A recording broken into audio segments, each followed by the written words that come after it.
Good evening. I call the regular meeting of the Ames City Council for March 10th to order. Welcome, everybody. Council. We're going to move right into consent agenda this evening. And first of all, does council wish to pull any item from consent? Hearing none, entertain a motion to approve consent. Move consent. Second. All right. Roll call, please. Aye. Aye. Aye. Aye. Aye. Aye. Very good. Thank you. We'll move on now to public forum and have several cards here. Council, we an email communication with the Iowa State Dance Marathon, and they've asked for a few additional minutes to make a presentation. So Linnea and Maddie, if you want to come to the podium, introduce yourselves and your address, and we will go ahead and allow you 5 or 6 minutes to share what's going on. Okay. Hi, I'm Linnea Wright, and I'm Maddie McCullough, and we are the Community Outreach Co-Directors for Dance Marathon. So first off, we just want to tell you a little bit about Dance Marathon. So it is the largest student-run organization at Iowa State's campus, and it raises money for the University of Iowa Stead Family Children's Hospital. The past 2 years, we made a promise to the hemodynamics program, which helps neonatal heart and lungs. And we made a promise to raise $700,000 over the span of 2 years, which we ended up getting to that goal this past year by raising $340,000 at our final event. The big event this year is on January 23rd of 2021. And we also have smaller events and meetings throughout the year. And we'll have a community hour, which we would love to see some of you at for our next big event. Yeah, and we will send out more specific details about that when the time comes. But for now, we would like to extend an invitation to all of you guys to come to our fall event, which we call our Tailgate. This is basically a tailgate for an away football game where we will live stream the game, have food trucks, live entertainment, games, and some of our Miracle families will come. Last year, we were fortunate to have a partnership with the Hanson Ag Center on campus, and so we're hoping to have it there again. And this will be on October 3rd. So our goal is to really spread our mission to the Ames community, and we think this would be a great way to do it. So we just look forward to any partnership that the city of Ames would be interested in making with Dance Marathon. We want to engage with a broader audience and spread the mission of the Stead Family Children's Hospital to all of the Iowans and the hospital that the hospital serves. The community outreach position is a brand new spot that was put in last year. So we are still trying to brainstorm some ways to get Ames involved. If you know of any ways we could accomplish this goal or have businesses that you could potentially see sponsoring to us, we would love if you could send us an email, which we have handouts that have our contact information on it for you. We are open to any ideas that you have as we are new to this. And if you would like a handout, we have our fall event dates and info on it, as well as our big event, which is in January. And our contact information, if you would like to be put on our monthly newsletter, we will be sending out more information throughout the year as it goes on.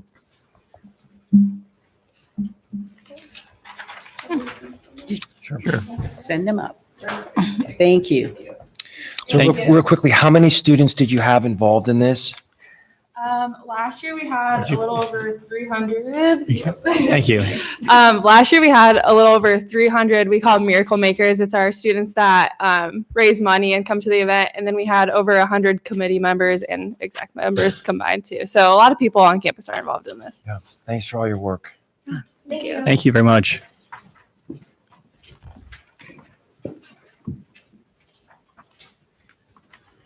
Okay. Continuing on, Brett McLean, if you want to address council.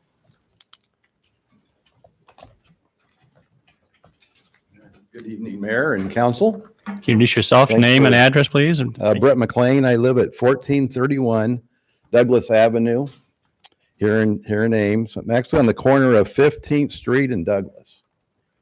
And that's what I'm here to speak about is the sidewalks that are going in on 15th Street. or proposal. It was a big surprise to me to learn this idea, installing sidewalks on 15th Street, about 3 blocks worth.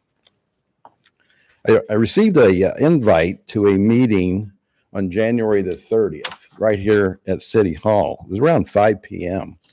At that time, it was a brief meeting. We looked at blueprints and talking with staff. And during that meeting on January the 30th, there was no talk of putting sidewalks in on 15th. There was nothing on the blueprint showing sidewalks, nothing to that nature. From that meeting, we never received any correspondence. We never received anything, no communication at all until February the 25th at 4:45. I received a call from city staff. And they said tonight at the city council meeting, they were going to talk about putting sidewalks in on 15th. Well, that was an hour and 15 minutes from that phone call. I just couldn't make it up to that meeting. So that's why I'm here tonight, just due to that short notice. So I don't know what happened between the 30th and the 25th. If we had a plan A and a plan B, and all we were looking at on the 30th was plan A. But I urge you to reverse that decision you made on February the 25th and stop the process of putting sidewalks in on 15th Street. I haven't talked to anyone on that street that would like sidewalks. Few reasons that I came up with. Of course, the sidewalks would be really close to the houses on that street. The cost of removing trees, some of them that were just planted, you would have to remove the cost of that. Of course, there'd be more snow removal for the residents there. And I'm not sure anybody would use the sidewalks. The street's pretty wide. The residents on 15th Street would like to work with city council. We just need to communicate better going forward, and maybe we could have a forum when the residents could come and speak with the council on this. Thank you for your time. Thank you, Brett. Yep. Merlin?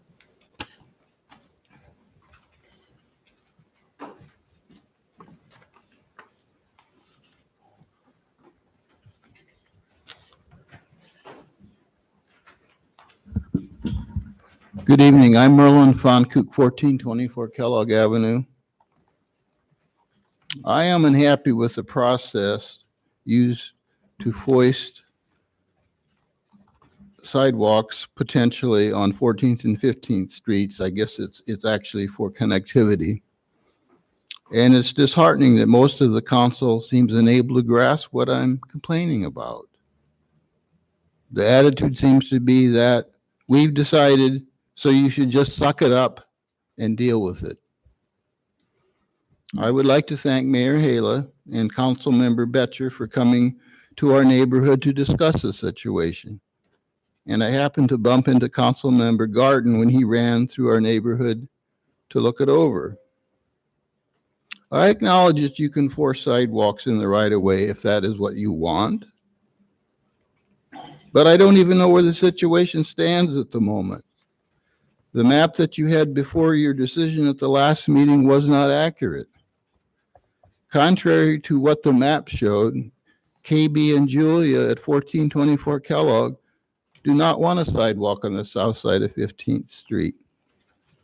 Dean Sayer told me that he never made contact with Sherry Dickerson, who lives across the street from KB and Julia, partially because her lot had no large trees. Yet the map shown had her consenting to a sidewalk. I don't see what can be done at this point besides separating the street resurfacing from whatever else may be done. And at the moment, you've left it up to staff and the neighborhood to work things out. I suggest this may be difficult. The way this was handled by council, pulling this item from the consent agenda and deciding that night, was not adequate. Just because that's how you've always done it does not make it adequate. You made a final decision that you will not reconsider. I'm told this is satisfactory since this is how you would have voted had the neighbors had time to appear before you. Well, might I suggest then a way to shorten council meetings?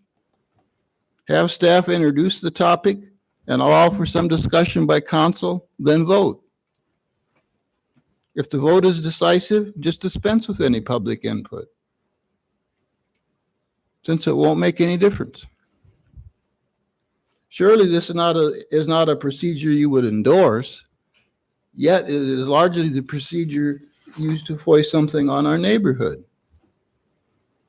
I don't have time to get into the Complete Streets program and what it talks about regarding alternatives to sidewalks.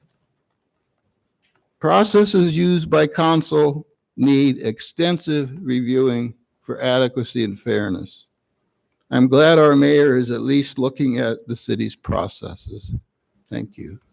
Thank you. Does anybody else wish to address council this evening? Under public forum? Seeing none, we will close public forum and we'll move on to item 20.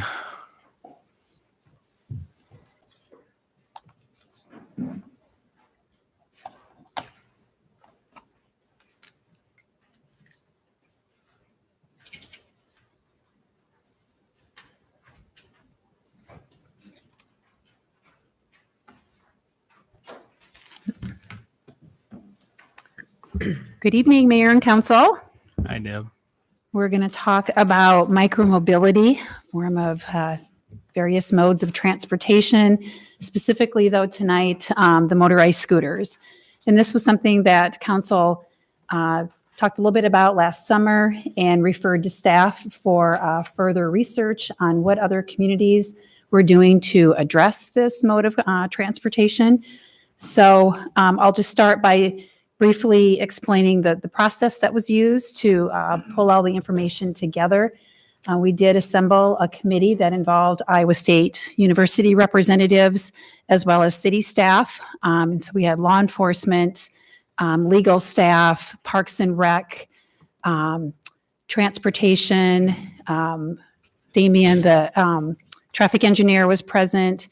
And Mark Miller with Iowa State, the parking division, was present as well. And we pulled information together based on what individuals had heard or had known about this mode of transportation, and then started looking at what are the positives about this, what are the concerns about this. And we looked at positives being job creation. When a scooter company comes into town, a lot of the times they will look to residents of the community to contract with, to pick up the scooters and take them to a designated spot to get recharged or repaired. And then the next morning, those scooters get deployed by individuals to designated spots so riders can pick them up and ride them throughout the day. So there's the job creation. There's the fun factor. I think we've all been to communities or have read about the scooters in communities that bring that fun, aspirational kind of feeling to a community. So that is part of it.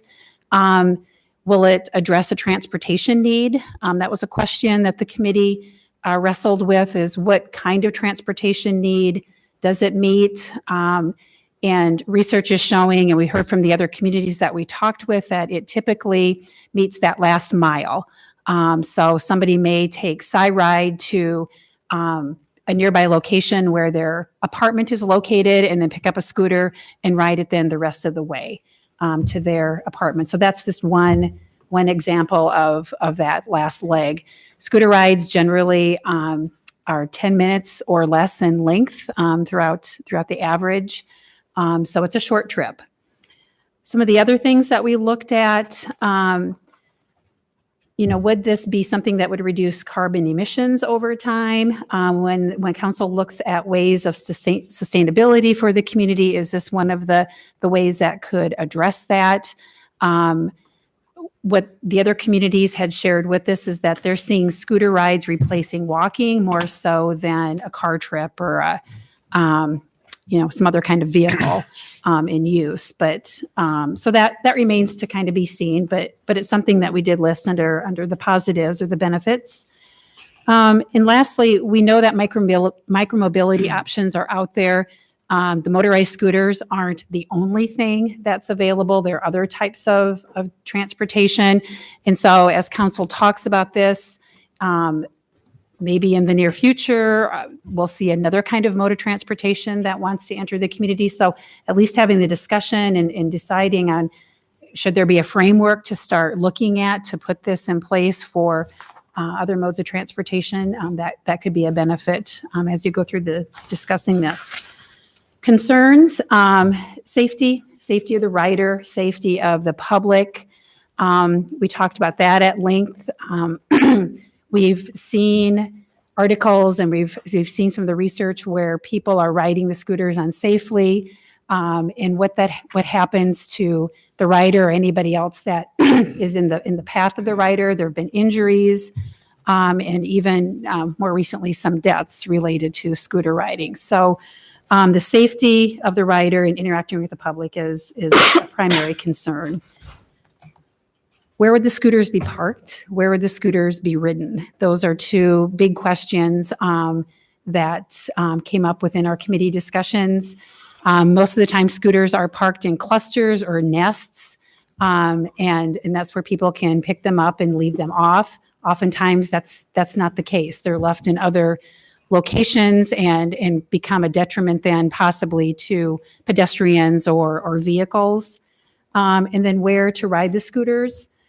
We've got city ordinances regarding keeping motorized modes of transportation off of our trails, limited use on sidewalks.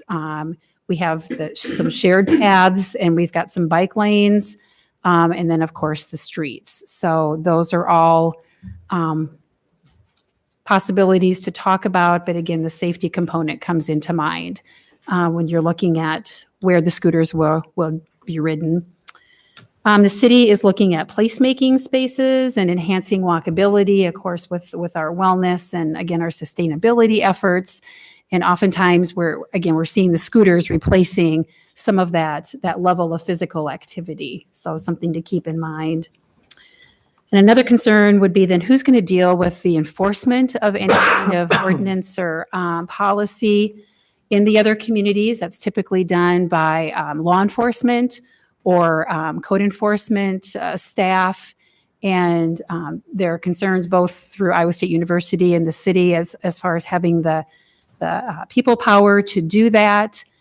Is that something then the scooter company could be held responsible for doing? Especially when it's a safety risk. I did have a discussion with one of the scooter companies. Bird Scooters has been in frequent contact, and so I got some information from them in terms of what they're doing in some of the other communities that they're operating. They've changed their approach in how they're operating in those communities. They're no longer coming in and just dropping off the scooters. They are working with city officials and university officials on what makes sense in that community as far as where scooters are ridden, where they're parked, safety messaging to residents and students, and then liability and how those safety kinds of things can be handled. So they've changed that approach.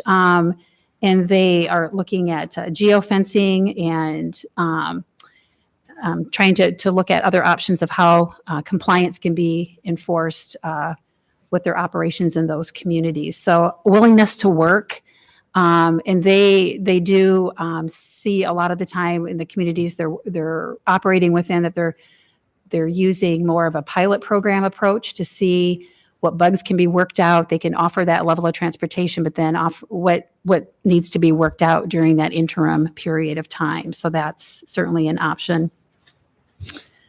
So we reached out to 5 university communities around the country to get their take on what they're doing to address this level of transportation. So we talked to Ann Arbor, Michigan, Columbia, Missouri, Oxford, Ohio, Stillwater, Oklahoma, and Bloomington, Indiana.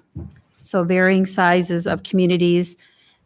Several issues that we reviewed with them and got their input on involve the number of scooter companies in those communities, the number of scooters available, permitting and licensing, what that entails, areas of operation, specifically the geofencing, and then policy and ordinance enforcement. So the number of scooter companies allowed, those communities had contracts, separate contracts or agreements with companies, and some had just one company to try it out during the pilot time. Others had 2 or 3 companies, but then limited the number of scooters for each company. The number of scooters were determined based on the city's population, the hours of operation, areas of operation, and the number of intended riders. And I think for the purposes of our discussion here in Ames, we believe that the majority of the attended riders would end up being the Iowa State University students. Permitting, again, that varies from community to community. Ann Arbor requires a permit for a charging station that's going to be located on campus or located in the public right-of-way, where the other communities are needing a business license that has to be obtained, and then they have fees associated with that. And then Oxford doesn't require any kind of business permit or license at this time. It's something they were going to look at as their pilot program moved forward. Areas and hours of operation. The majority of the communities use the geofencing to help regulate where those scooters could be ridden. Most of the campuses were concerned about having them right on campus, but they did change over time, allowing them to be on some of the streets within the campus proper. Scooters can be parked in bike lanes or in certain nested areas. All of them wanted them parked upright so they're not laying down and impeding pedestrian transportation. They also wanted scooter companies to be cognizant of the ADA ramps, fire hydrants, utility poles, utility boxes, those kinds of important things. Scooter operations varied anywhere from 6 a.m. or 7 a.m. till 8 or 9 p.m. at night. The companies did offer on the scooters a light so they could be ridden at night and be seen, and as well as a reflector on the back.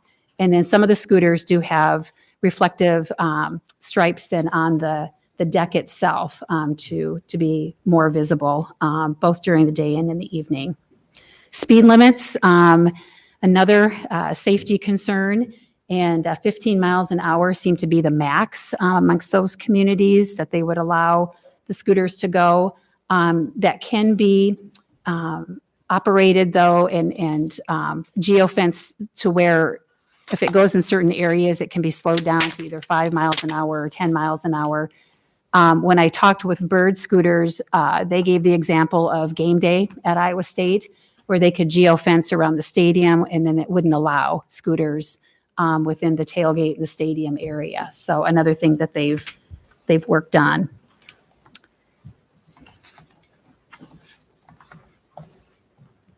Policy and ordinance enforcement. Again, as I mentioned, police or code enforcement staff have been responsible in these communities to address any of the scooters that are improperly placed or creating some kind of an impediment for vehicles or pedestrians or left in yards where they shouldn't be. They've went out of that geofenced area.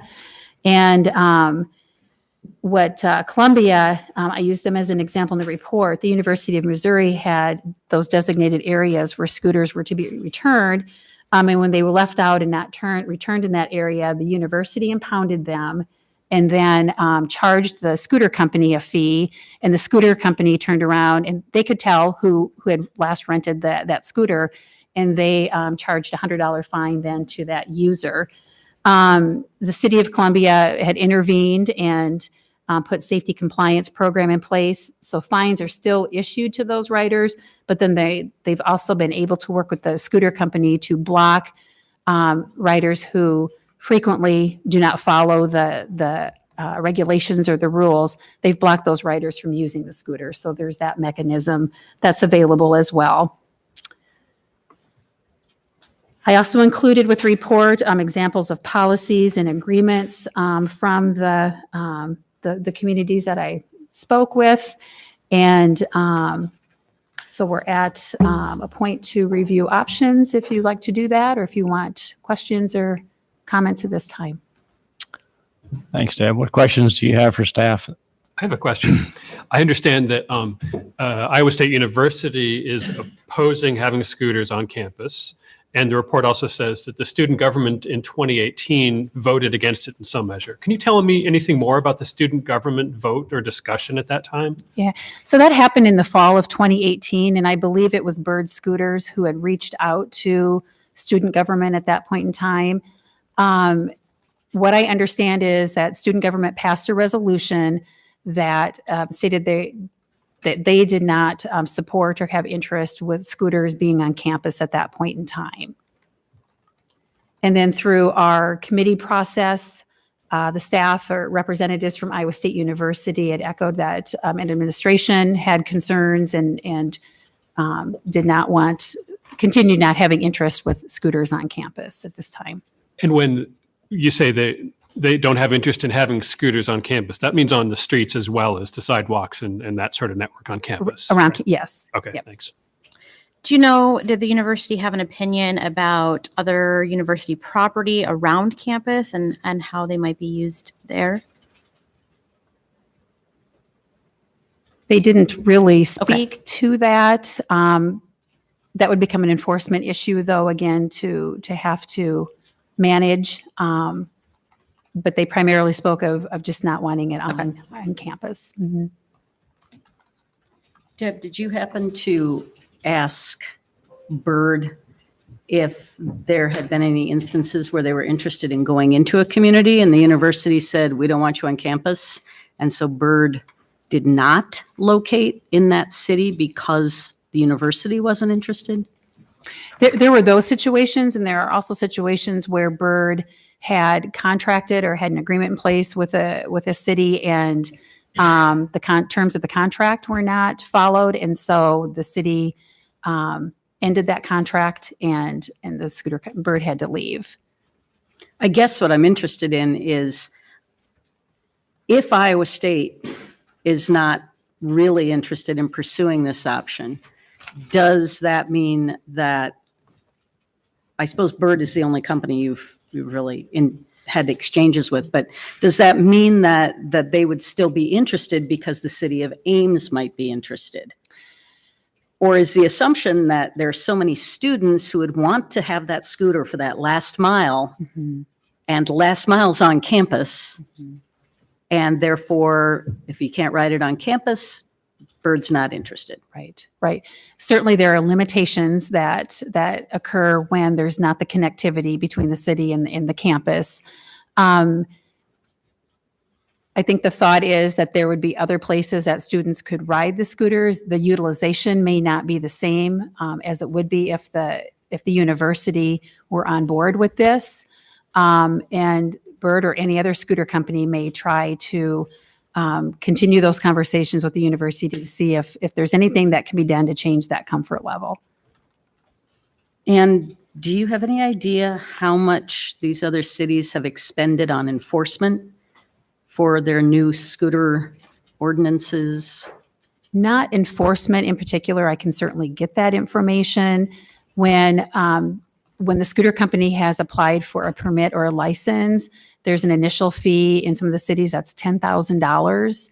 And then they charge a per scooter fee. So it might be $50 per scooter, but that's a one-time fee for the permit.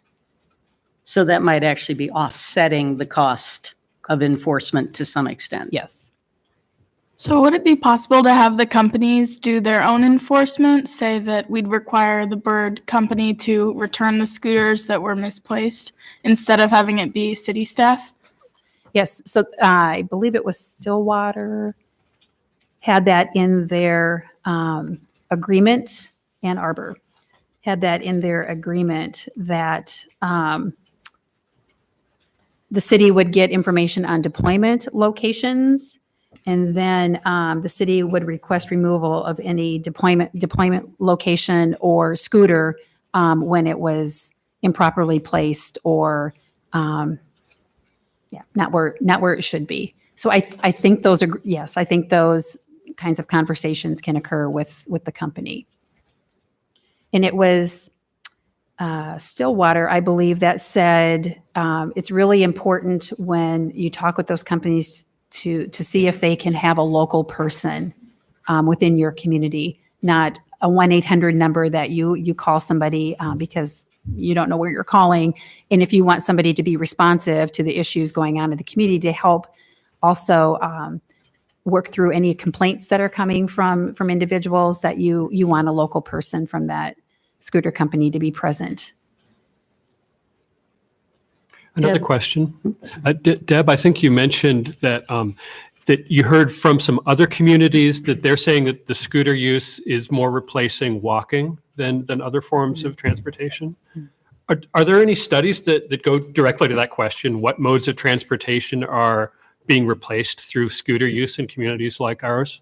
I have not seen those studies. It's just been through communication with those communities and what they're observing in terms of utilization and in reports. They get data reports from the scooter companies, which is something else that can be written into the agreement as far as what kind of data should be collected on accidents and utilization and those kinds of things. But the types of trips that scooters are replacing have come from those communities that we talked with. Thanks. Deb, did you happen to ask any of the communities what their impression of the success of their ordinances has been? Many of them have, they've been put into place and then changed. And I think that's something to keep in mind over time, that with this being the type of new transportation that it is, there's just this ever evolving use with it and additional uses. But from what we could tell in our conversations with these communities, it's kind of putting a Band-Aid on, each issue that comes up. And with the data that they request from the scooter companies, they can then make better policy and ordinance decisions or amendments based on what they're seeing with the utilization. They all agreed, though. It was really kind of a new thing, a fun factor type thing that comes to the community. And they haven't really seen what real transportation need it has addressed. Any other questions for staff? Okay, we're going to open up public input, and we have at least one person who wants to address council. And Fred, I think is it Vogelin? If you please introduce yourself, Fred, and your address. Yes, I'm Fred Vogelin, 819 Idaho. I came home this evening and I seen on the paper about scooters and going to be discussing it tonight. And red flags jumped into my mind right away. And I guess one of the things is safety. And she mentioned something about lights, but the first thing I think of is having it properly lit, and I don't know if it would be. And the other thing is, in the paper it said from 7 to 9, maybe having them running. I rather think from sunrise to sunset. Here within the last 12 to 15 months, I'm glad I had my wife with me, my extra set of eyes. I could have ran over a couple of bicycle people out there on bicycles at dark, no lights. I want to make sure it's safety for people that are driving their cars. I don't want to run over anybody.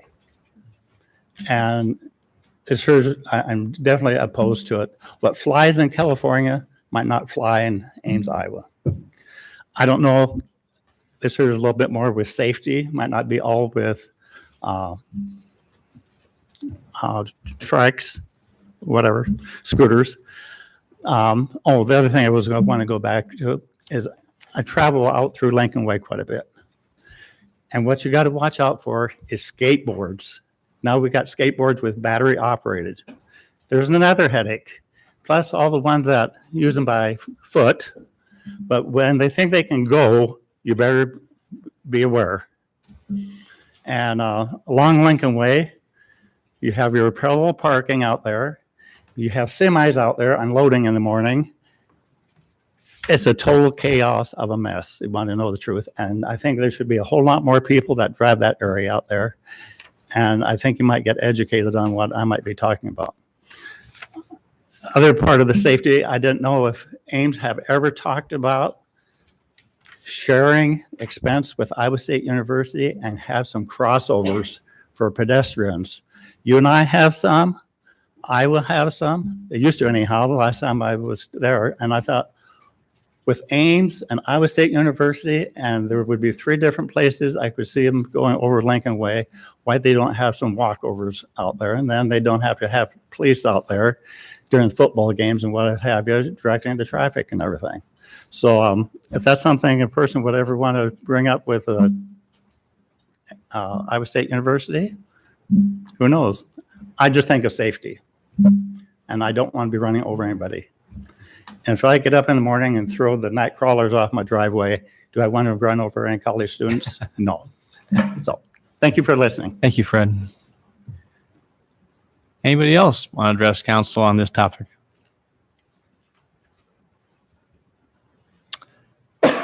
Seeing none, we'll close public input.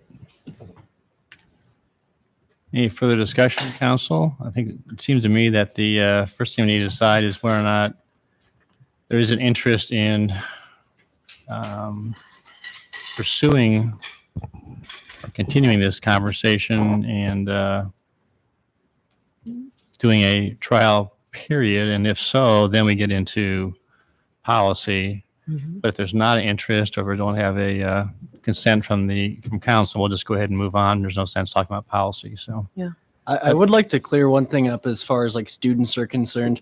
The decision that was made in 2018 from student government, I felt from the conversation like the main concerns were that of safety and accessibility, blocking walkways on campus, congestion, things like that, as well as uncertainty. Right? Like if you ask a group of people whether or not they like an idea, but you don't give them any type of like details, they're going to assume the worst. And that's not to put words in people's mouths, but what I'm saying is if we were to develop a pilot program and then go back to student government about, well, with these restrictions, are those fears quelled? I think the answer would be pretty I'm not going to say resounding, but there'd be a lot more support among it, at least among student government people. Among students, I have heard only support for this. Albeit those people probably aren't thinking about all of the harms and they're thinking a lot about the fun. And I think that there is value in that. I mean, one of our council goals that we just adopted was talking about making Ames a fun place, right? I think that the safety issues are definitely a concern among students. I just think that with a lot of the stuff that we've talked about limitation wise, I think that those can be quelled. And I think that to say that students aren't necessarily in support of it is not entirely in the context when looking at like all these limitations that we could add. And I think that that's good to clear up. Devin, would that opinion of overwhelming support be even if it wasn't allowed on campus? I think that what I mean is off campus, there would be overwhelming support. I think on campus, you would definitely have a lot more support with the restrictions and limitations. And also, there's probably some people who would want to see a pilot program first and see how it can function and make sure that there is at least some limitations that can be had against people blocking up roadways and congesting those in ways that would limit people with ADA requirements on the sidewalks. You know, it would be just really bad if students had, especially students with disabilities who wouldn't be able to traverse because of something that's supposed to make you more mobile. And I think that was probably the most compelling issue that students were bringing up And so I think that they did kind of want some confirmation that that wouldn't be an issue. Well, this was something I brought up, and so I just wanted to touch on a few things too. So I'm still in favor of pursuing. I think I definitely, I hear the concerns and I recognize that there are risks involved with scooters, but I also hear that there's a lot of really smart use of data and controls to try to mitigate and minimize the risk and the nuisances involved with scooters. I think it's interesting. I mean, I do think Iowa State students would use them a lot, but I think that there's a big part of the community that would use them that aren't students. Both young people that aren't students. I do think, the tendency would be that it's probably more likely younger people that are drawn to that type of mode of transportation. But so I do think there's a use for them. And I think that there are some communities where they brought them in and the university maybe has thought, okay, well, what could we do? Like right now, Iowa State's campus is even very restricted on where you're supposed to have a bicycle. Of course, they don't enforce that all the time, but there's only certain roads you're allowed to have a bike on. Maybe over time, they would, and again, we'd start with a pilot, but maybe over time, that's something where they might be convinced to change their mind. So that would be like my hope, right? But yeah, I guess that sums it up. I'd love to hear everyone else's thoughts. I mean, I do, like I said, I'm still supportive and we can vote on it. And if the majority of council is not, then we can put it to bed too. I would go along with the decision, but I still think they're fun and kind of, a fun element to the community. I think of them a lot as bicycles, right? Maximum speed, 15 miles an hour or less. The companies can do, that's not much different from a bicycle. So many of the safety concerns I hear, I think are ones we already, are dealing with. So anyway, those are my thoughts. Roman, I'm curious, have you been able to get any feedback from the Ames Bicycle Coalition?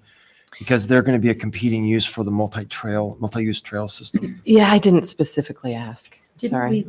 We got an email. We got one email from one person associated with the coalition, but I don't think she was claiming to speak on behalf of the whole coalition. Okay.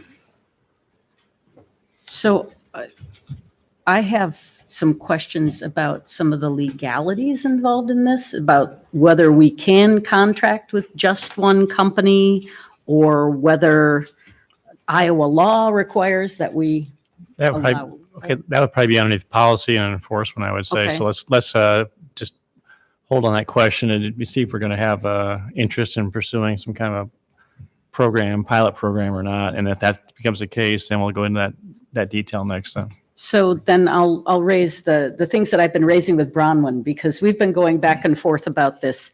The University Communities Council, the National League of Cities, has had presentations about scooters. We've had conversations with Bird. We've heard from communities. And one of the things that we hear is that visitors to communities love these scooters, and the people who live in the communities are left with the problems. And that, I think, has to do with the enforcement side of things. And while it has improved because of geofencing, there are still scooters left all over that then have to be impounded, and you have the enforcement kick in. So it's clear that the enforcement side of things is more reactive than actually solving the problem of scooters being left on sidewalks or where they don't belong. The other thing is that I think we did get an email from at least one person who pointed out that perhaps the carbon emissions argument is a little bit of a false argument because of the short lifespan of most of these scooters and what goes into the production of the scooters and the lithium batteries, et cetera. So the sustainability argument maybe isn't as strong as we'd like to think it is. The other thing that we have talked about with regard to scooters is that it's difficult to do a small pilot program For example, if you were going to say we only want to have 150 scooters, you might not actually be able to get a contract with a company to come in for only 150 or 125, 100 scooters. You have to have more than that or the companies aren't interested.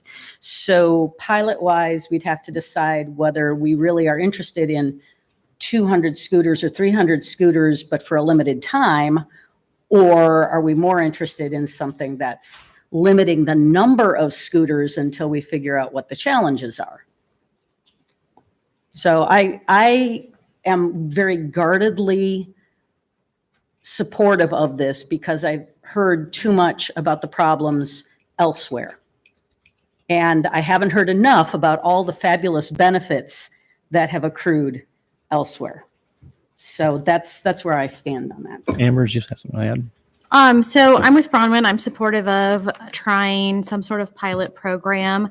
I think that there have been lessons learned from other communities, and the technology has improved to the point where, as is referenced in the staff report, I think there are restrictions and things that we can do to mitigate some, not all, of the challenges that might present themselves. To another one of Bronwyn's points about people beyond Iowa State students using the scooters, I had multiple people walk by my office today at work and say, please vote for scooters tonight. So I do think that they are appealing to people beyond just the Iowa State student population. And I had several conversations with people at the office today about them. So I hope that we try something. Like I said, I think that we have drawn on lessons learned through the staff report, and this pilot program will give us an opportunity to learn some more lessons and hopefully create a successful program. Other comments? Well, when I'm thinking about the policy pros and cons here, what comes to mind is I think the main pro is the fun factor. And they are fun. I've ridden scooters in multiple towns, and I've seen them in even more towns. And I'm not a college student anymore. I'm not that young, and they certainly are fun. But how much weight do we really want to put on fun versus the risks that would come with it?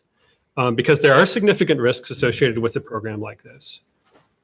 I think that one policy weight where we might tip towards going with the trial or allowing in the long run is if we understood that the presence of scooters in the community would really reduce the number of solo car trips in town.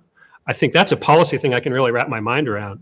But that information doesn't really seem to be present, right? I mean, we have some anecdotal information that sort of points in the opposite direction. So these rental scooter programs have been around for a while. You'd think someone would have studied this.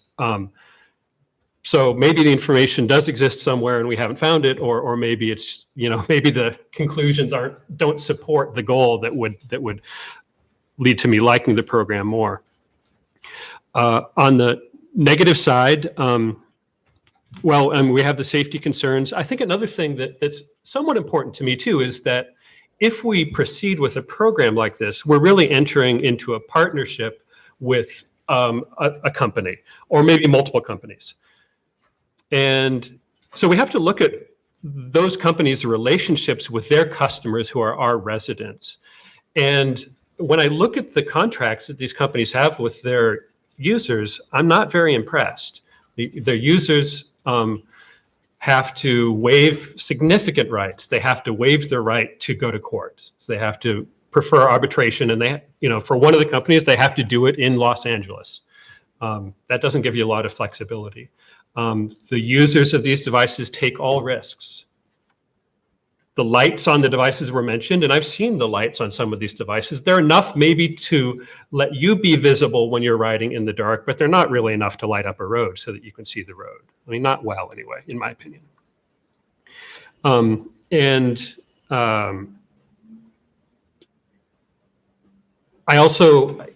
I think there's a two-facedness sometimes around the use of the devices, in the sense that all of the providers urge their customers to use helmets and nobody does, right?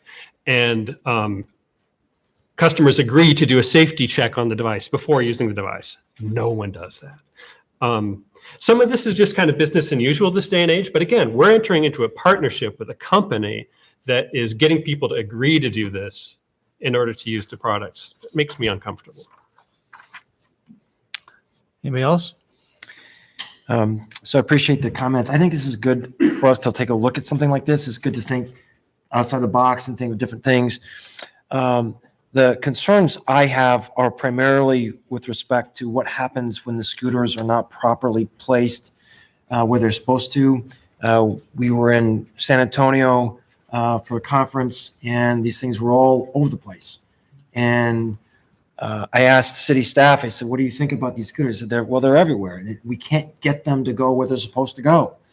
So that's problematic. I think it changes sort of the look of the community when we have these sort of strewn about. But also, I'm trying to wrap my brain around how they interface with respect to our multi-use trails.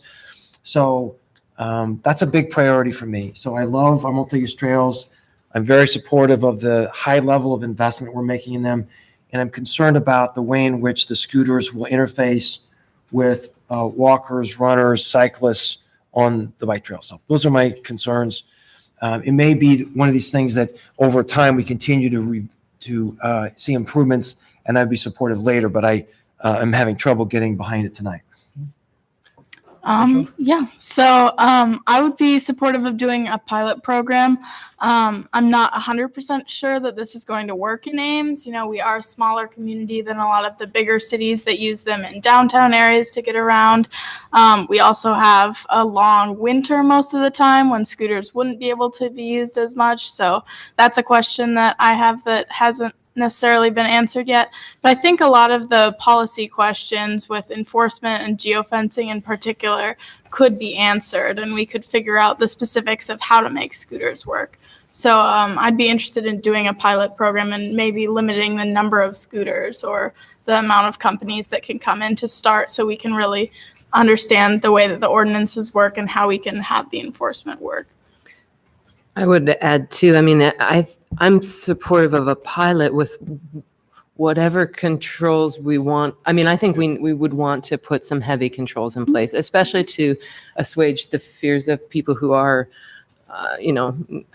hesitant to enter into this program. So I think I would say, I'm definitely supportive of using those control mechanisms that they've put in place. The best examples of those, I think. So anyway. So I have one other observation, and that is that although I know all of us have thought about this and heard about this from people, we have not said that we are concerned about those individuals with disabilities who are going to find it difficult to navigate around scooters that show up all over the place in random ways, locations where you could never anticipate finding a scooter. If you are in a wheelchair, if you are blind, if you have any kind of mobility challenge that doesn't allow you to navigate with flexibility or to anticipate the presence of a scooter someplace where it doesn't belong, you are being placed in danger by those vehicles. And I know that we're all concerned about that. I just didn't want anybody who was paying attention to this meeting to think that we are not, because we've all heard about it. Yeah, true. Thank you. Deb, can you have any of these communities that you talked to decide to terminate an agreement? And if so, how did that go? Their early agreements were terminated with a couple of the companies, and then they followed what was in their agreement, followed their termination clause, but then another company came in and they contracted with them. So I can get more information on that, but I got the sense that once the scooters and the presence of the scooters were in the community, they were there to stay. They were trying to find ways of regulating that. And if universities were not totally on board with this type of transportation, then, or this fun factor, then they dealt with that separately. Because we got an email from somebody saying that, once they come, they're hard to get excuse me, removed from the community. And so I was just curious if the fact that if after the pilot program is over, if council decided we just don't want this to continue, is that like trying to really put the genie back in the bottle, so to speak? And I don't know, that's maybe there's teeth can be put into the agreement to try and circumvent that. We've had the pleasure, I think, as a number of us in council, to go to a variety of communities, and I'm thinking about Bloomington, Indiana, and that's just the one that just comes to mind initially, and that is, but their downtown is really their campus town, and it's adjacent to the campus. And so I don't know if they were allowed on campus or not, but I know that they were certainly, the scooters were, very prolific. Certainly San Antonio is different. You got a different climate. You got much bigger, area. I'm just trying to envision where people would ride the scooters to and from if they can't go on campus and downtown is remote from. So I'm just curious, if you help us understand. I mean, I think the perfect use for them is campus down to downtown, or the campus area, maybe student living to downtown or campus town. I mean, I think because we have two separate business districts, that is often creates a divide in the community. Students often aren't aware that downtown exists. But I think a scooter ride down 6th Street in particular, because it's got some good facilities on it, right? It's got bike sharrows and a bike lane and a multi-use path. I mean, it's got good multimodal facilities on it, 6th. And that would be the sort of natural way to go. Or there's some other ways I could envision, that would be popular paths. But I think that downtown to campus town link, again, especially because we have two separate business districts and some university towns have that all consolidated, that'd be an especially good use for them, I think. So I have one other question, and that is, if we take a vote on this and let's say we vote no, that doesn't mean that Bird or Lime or any other company can't come into Ames anyway, right? And that's Unless we pass an ordinance banning. again, banning scooters. But if we do nothing other than vote this down tonight, these companies could still come in. Mark, Yes. can you comment on that, please?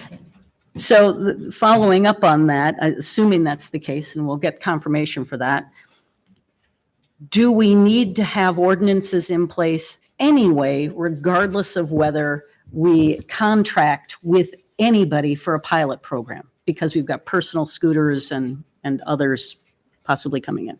And Gloria, I would say you're right. Unless or what Amber said, unless we pass an ordinance, they could come in, but they'd have to set up their scooter stands on private property somewhere because they wouldn't be allowed to put them in the right of way. And so, I mean, there are limitations, and that's, certainly when these companies started, that's what they would do. They would just come into a community and plop down their scooters, and then, they were left all over the place. Cities were confiscating them and holding them, and, so it created a lot of problems. They've kind of seen the light, and they don't operate that way anymore. So one would think they wouldn't come in now because they've kind of changed their mode of operation, but they still could. But the city could pass something banning the scooters. Okay, and I'm not suggesting that we do that. But the other part of that question is, do we not still need ordinances in place because of the number of personal electric scooters, right? So what are we actually voting on? Is this a vote to partner with somebody? Or are we voting on whether we need to have an ordinance in place for e-scooters? I think you'd need to do both. So this vote would be whether or not we're interested in a pilot, which I think would involve coming up with the ordinances, but also would presumably involve someone coming, right? So for a period of time. So I think that. But if this fails, I think we'd need a subsequent motion to still come up with the policy framework and what roads you'd allow their use on or whatnot.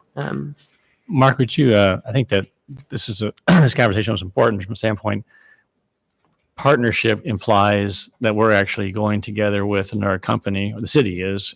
Can you just talk about what, how this would work? The options are, one option is a pilot program. What's our role? What's the city's role? And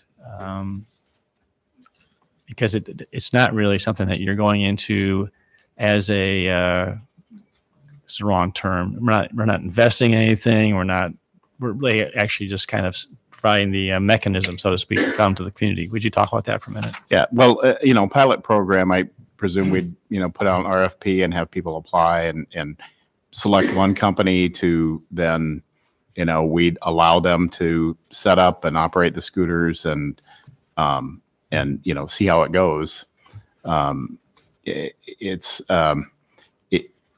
It's not, I guess partnership is one way to look at it, but I think it's more just the city saying, okay, we're going to allow this one company to come in and try the scooters and see how the whole thing works, and then make a decision whether we want to go ahead or not. Thank you. So do the contracts that some of these other communities have with the companies not indicate a partnership of sorts? I guess that's how I was viewing the contracts. Well, I haven't looked at a lot of the contracts with the other companies yet, but my understanding from what I've read about them is that the city, it basically, more or less issues a permit to the company to operate in the city. Mm-hmm. Okay, so it would be more like a permitting process. You have anything to add on that, Deb? Or? Yeah, there'd be that permitting process, but the agreements then can lay out hours of operation, number of scooters, parking, deployment locations, data sharing. So that's not a contract. This isn't That's a permit agreement? Well, is that how I'm just trying to understand that relationship better.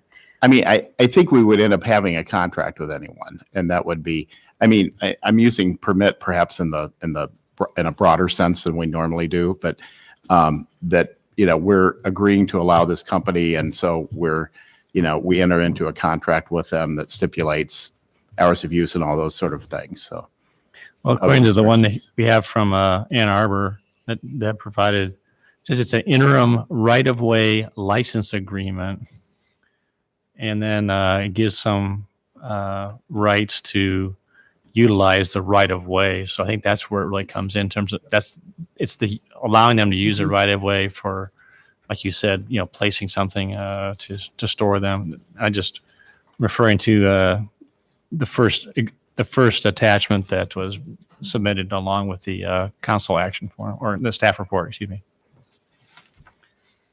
All right, any other questions for Mark? Otherwise, I entertain a motion.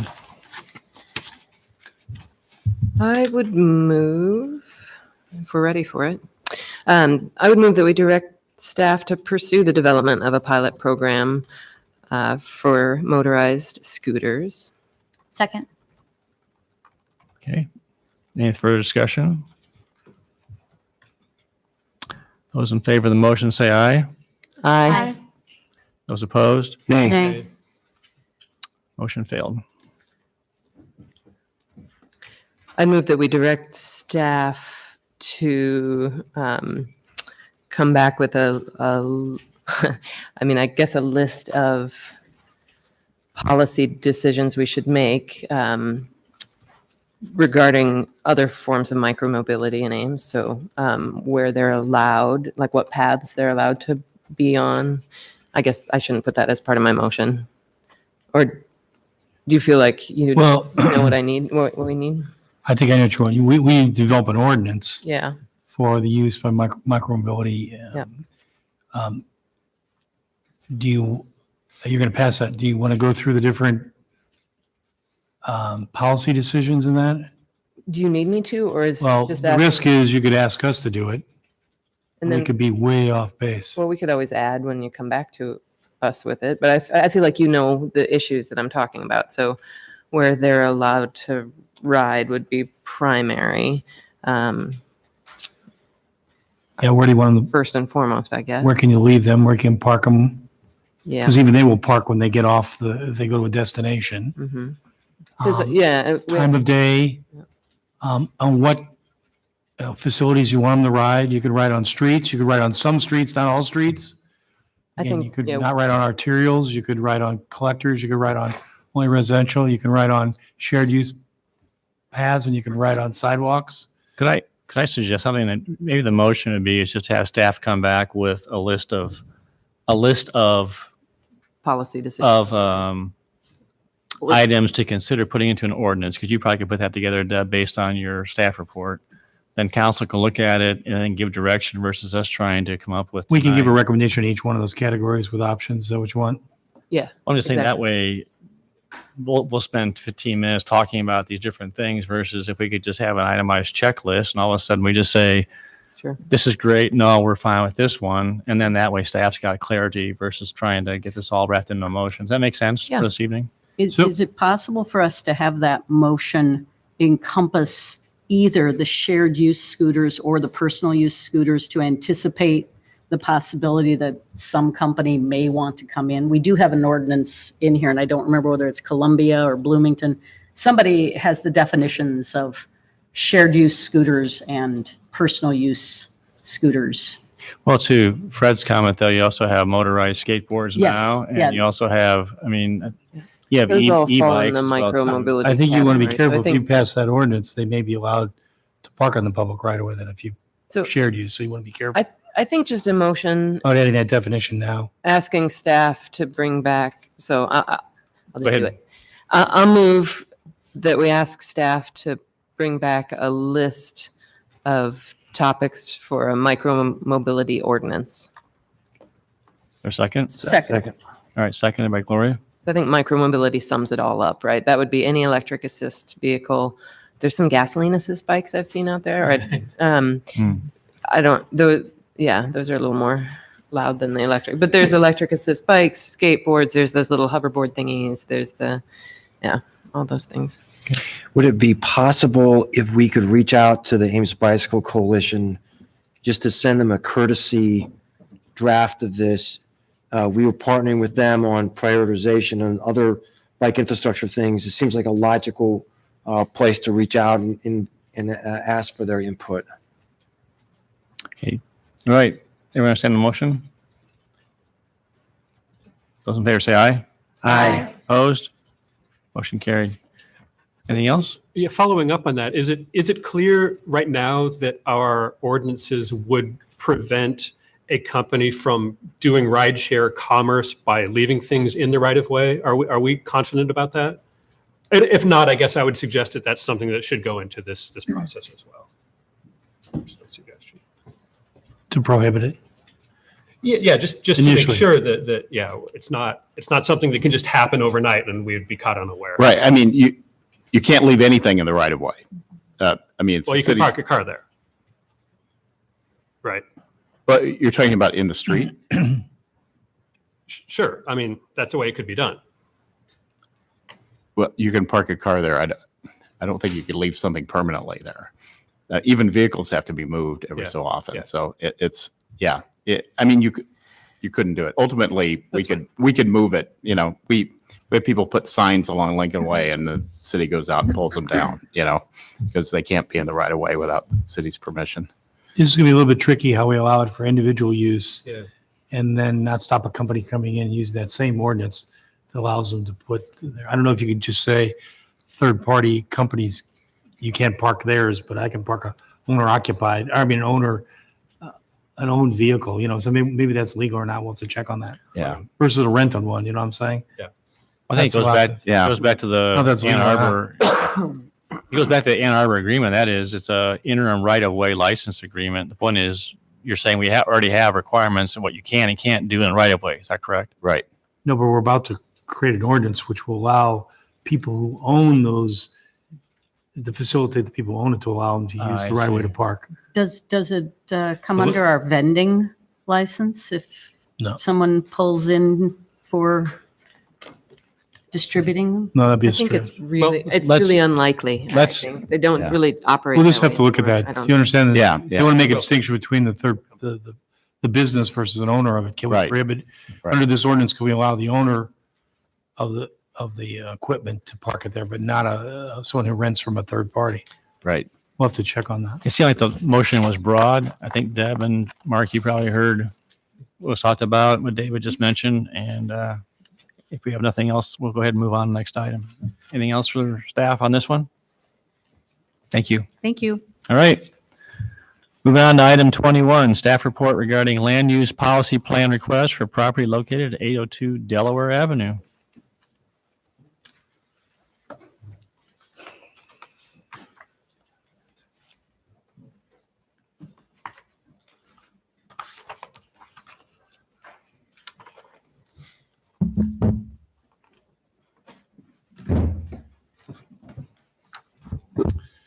Good evening, City Council. The staff report provided to you is in response to the memo that you had requested previously to understand what goes into initiating a land use policy plan amendment for this property. It's about a 3/4 acre property that's currently zoned and designated as low density residential. It's a vacant piece of property. The surrounding area is also designated as residential. The interested party has indicated there are a number of rental properties in the area, and there are multifamily apartment buildings further to the north, approximately 2 blocks. What is really the issue here is really coming from the conversation I think we've had in Ames Plan 2040 about what is infill for the future of Ames, and is that something that we're going to be looking at in different areas of the existing part of the city, which would be what this type of site is. The current land use policy plan, I just did a word search while I was sitting there listening to micromobility, and the word infill does not exist in Chapter 2 of the land use policy plan until we added it with the Lincoln Corridor plan. So the idea of infill outside of a larger sub-area plan is not really a notion that's included in our current plan. I think that was our number one comment when looking at initiating this, is if you were to move forward, you are taking a step in a direction that has no policy direction currently in the plan.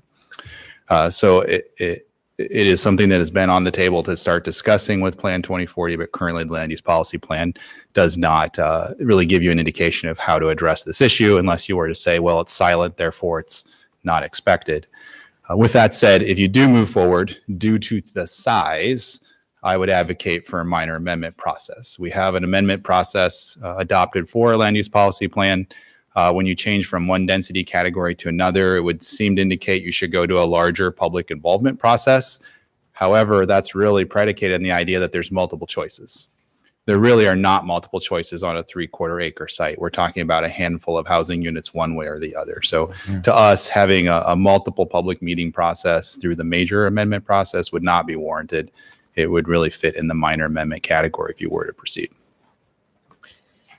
Kelly, that was really interesting, and I did not think about how infill, your comments on infill, those were not anticipated. It was very interesting, but I just feel like there's been such consensus among council that this is a priority for us. So even though it's not currently on our plan, I feel like we've sort of moved towards that already as far as a priority for the council. But I really appreciated your thoughts on that. Yeah, I would say I feel that same way too. I mean, when I just both on the broad scheme of things, but then also looking at, this would be a good opportunity for it, for getting a little more density than we've got. So I feel like I do want to be careful. I mean, I want to extend trust that we would get what we're being told that we would get, but I also would like to see if there's some mechanism by which we could lock that in, right? So we've been told townhomes. I want to try to, I would like us to lock that in officially, You wouldn't do it this time. Your action would be to change the land use policy plan. Yeah. When the request comes to rezone, though, you could do contract rezoning. Contract rezone, yeah. To require a certain. So. Right, Kelly? That's true. I just want to caution at this step as we go through this, we're probably going to learn more about how all of the regulations start to apply to a site like this, and that will come eventually to the zoning stage. We have minimum density that applies to the property, how that fits with townhomes, how access will work. There's a lot of factors here. Right. The land use policy plan really just cares about density. Mm-hmm. I know we're now talking about site features, and as Steve said, site features are usually not even a commitment at the zoning stage because you're supposed to have a zoning code to do those. Here you'd be asking for a building type to be what is expected on the property, which does require subdivision. So there is going to be a way to actually address individual lots designed for townhomes, but the site design will be something that'll be, I'm not sure exactly how that'll fit in the zoning ordinance through this process. You're saying, though, that there would be a control in place later before we would approve anything. Correct. Okay. So As long as that's there. They don't allow townhomes though? Under the current zoning, they would allow no, townhomes? current zoning does not. So you need, so here's the steps, and I'm not 100% sure how it turns out in the end. So if we move forward with initiation, they would apply for a change to medium density. Right. Medium density, if applied to the map, then allows them to apply for a rezoning to medium density zoning. Yes. Medium density zoning allows for what we call single family attached, which is individual lots for townhomes. However, there's minimum density standards, there's setbacks, there's other things about site work that will come into play. And exactly how that turns out with the project would be yet to be determined. I understand the interest is in pursuing a townhome layout, but that'll have to be investigated a little bit. Or are you saying it's not possible because the other alternative is to build an apartment complex here, which I don't think is the desire. Well, that's what I'm saying is I don't have an experience for you to say exactly how 5 or 6 townhomes fit on this type of property. On first blush, you're taking the whole 150 feet away as curb cuts. When there's no front yards, it's 100% driveway. Or are we talking about a configuration that has to have rear access so you have front yards and front doors? I mean, these are the things that are not in our zoning ordinance because we have not tried to approach it from this perspective. What type of things might be as new techniques in the new plan that would facilitate something like this, other than the current way we do it? I think you would want, I think you would want to have more predictability in the building design. So the idea of whether you expect a rear loaded home, so you don't have repeated driveway cuts up and down a street, would be one of those clearer expectations. Mm-hmm. The technique, like planned. Oh, a tool. A tool. Depending on where we go with Ames Plan 2040, we might have more generally described land use categories. I think that's the direction we gave RDG to approach the whole city with that perspective and say we would develop tools. So the most likely tool would be to have not a PRD, which is a large scale plan development, but to have some idea of a small PUD or plan development permit that's not a rezoning, but some kind of a permit that gives you flexibility for attached housing. That'd be the experience that I have in other jurisdictions where we did infill, is you had to write a permit system that fit the idea of a smaller site and what you were trying to accomplish. And we just don't have that. But it has council control over that. In all likelihood, depending on your comfort level about what staff would administer versus council. But if it's going to be a townhomes, just yet. That's yeah, the tool it's not that even coming, but not there. And that might fit. We might get into that topic with the goal about. I'm trying to read behind the wall behind Braun when I'm not staring at her. Diverse housing. The diverse housing and the minimum lot size task. Yes, right there in the middle. Mm-hmm. We'll probably bring up some of those topics with you when we come back on that report. Can you I know that there's multifamily or duplexes across the street. They were grandfathered in. They existed, I believe, before. They were built under a different zoning district. Yeah. I'm just trying to think in terms of, and there may not be that many lots in Ames that are empty like this. But I'm thinking of single family home districts. And if all of a sudden we start dropping in infill townhomes on lots, how would residents feel about that all of a sudden occurring when they think that it's all going to be single family homes, and all of a sudden there's a large lot, and let's just say a structure burns down. Someone buys it and they go ahead and say, I'll just put a medium density type situation in that area and put in 2 or 3 townhomes. I'm just trying to think through. Part of the reason for zoning is to try and give some confidence that if I build in this area or purchase a house in this area, that's what's probably going to be there, going forward. I understand the goal of infill, but I'm just trying to think through the overall community. Is that going to cause issues or concerns for people who live in areas that are zoned for single family, that all of a sudden the door becomes opened up and a precedent is set that you can start having this rezoning spot rezoning, so to speak, which is not connected to anything else. Can you comment on that? So I think that's the conversation we have to have.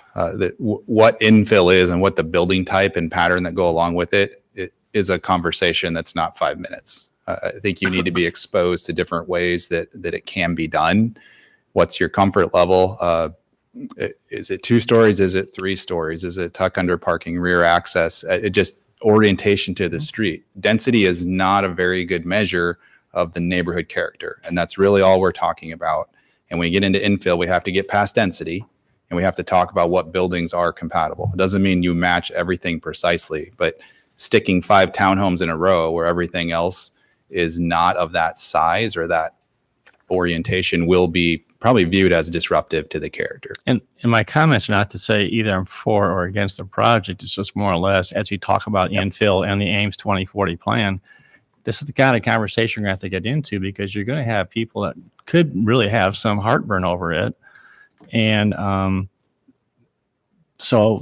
maybe I think you asked a question too, Steve, and that is this not to kick the can down the road, but it's just something which the Ames 2040 plan would give us more tools in the toolbox to work with to logistically move forward on something like this or not? And maybe the answer is no. I think my guess, it's not going to give you the zoning tool.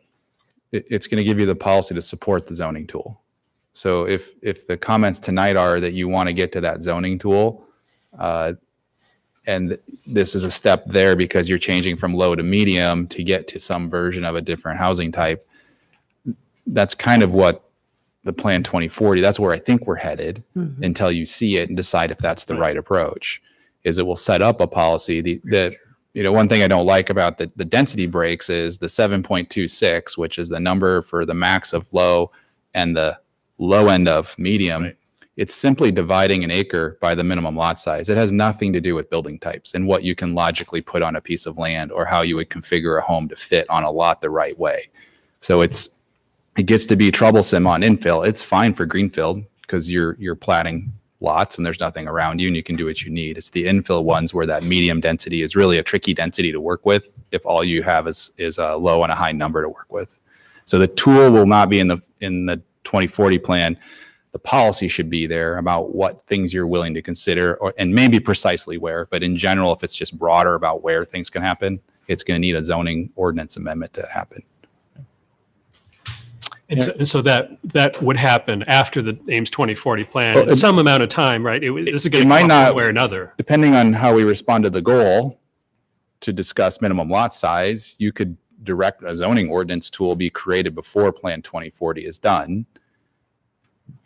And that might not change any land. Let's say we had on the books what I'm talking about. If you had a PD, let's say you had an infill permit option and you didn't have to change your land use policy plan amendment, but you were allowed to go to the max density.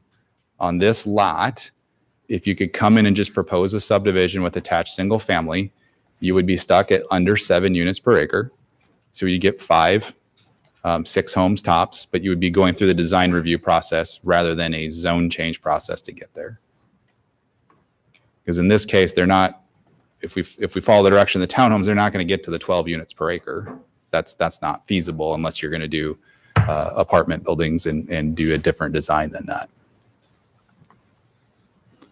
So my guess is when we get to that goal, you'll decide if you want to take a tack to deal with it just through zoning and then have 2040 policy deal with it kind of broad. The question seems to be if that tool is going to be sometime in the future, is the recommendation you delay making a decision on this or go ahead and change the land use policy plan, let it sit there until the tool is in place?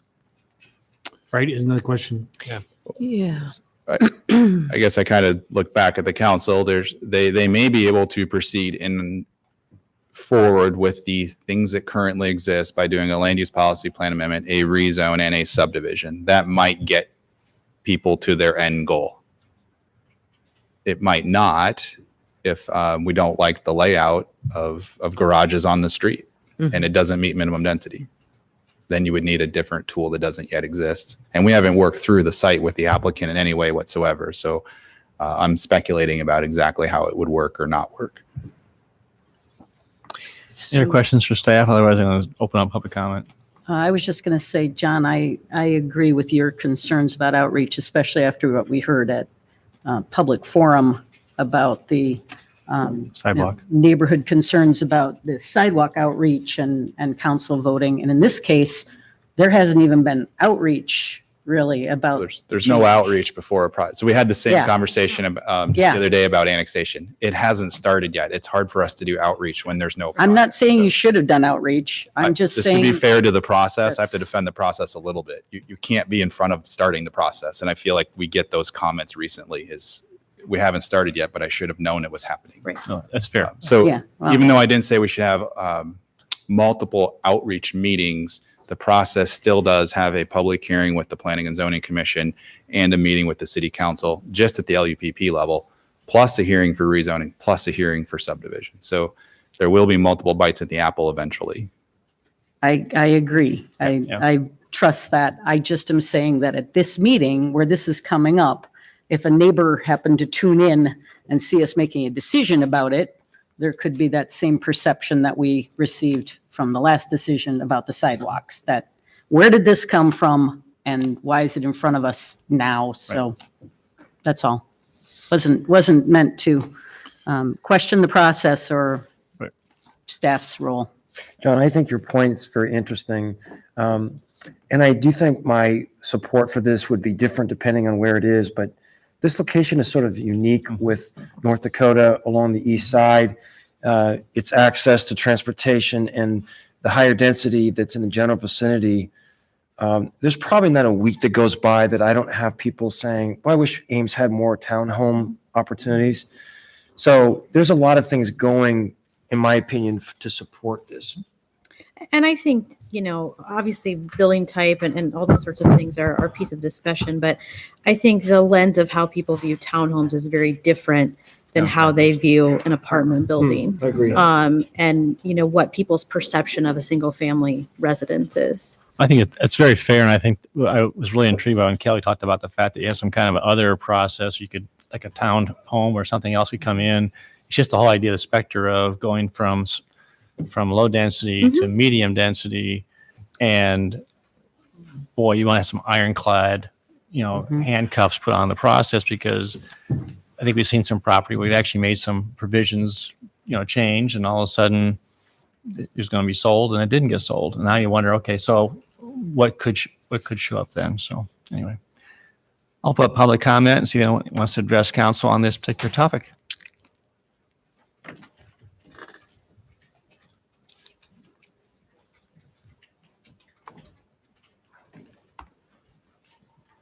Evening, Mayor, Council, Justin Dodge, Hunziker Companies, 105 South 16th Street. I appreciate you guys taking this up. Appreciate all the time that staff put in on this. You guys got my letter yesterday, I hope. There were only a couple comments I had to add off of the conversation from this evening, as far as transitioning from single-family homes to having a townhome project to other single-family. So the one that popped up that I referenced in my letter yesterday is actually off of Mortensen, on Big Blue Stem. There are two separate townhome projects that are flanked all the way around by single-family homes. And I guess I look at those and I think, wow, those are really cool townhomes. There are some that are really unique that, if one, I don't recall them really coming on the market because they get snatched up so quickly because they're cool and they're unique. So it has been done before in our community, and it's been done well, and it integrates well into the community. The other idea that came up as we look at this and how it ties in with the Ames 2040 plan and tools for looking at infill sites like this, I think this would be a great test case to see what kind of a tool we need for these infill projects. We've got the time, we've got the patience working with Dick and Rena to work through this. And so maybe we find that there's a component that, well, this step of the process doesn't work quite right. Well, going through this process will help us discover those speed bumps or those issues within the tool. So I think it'd be helpful for even creating the tool.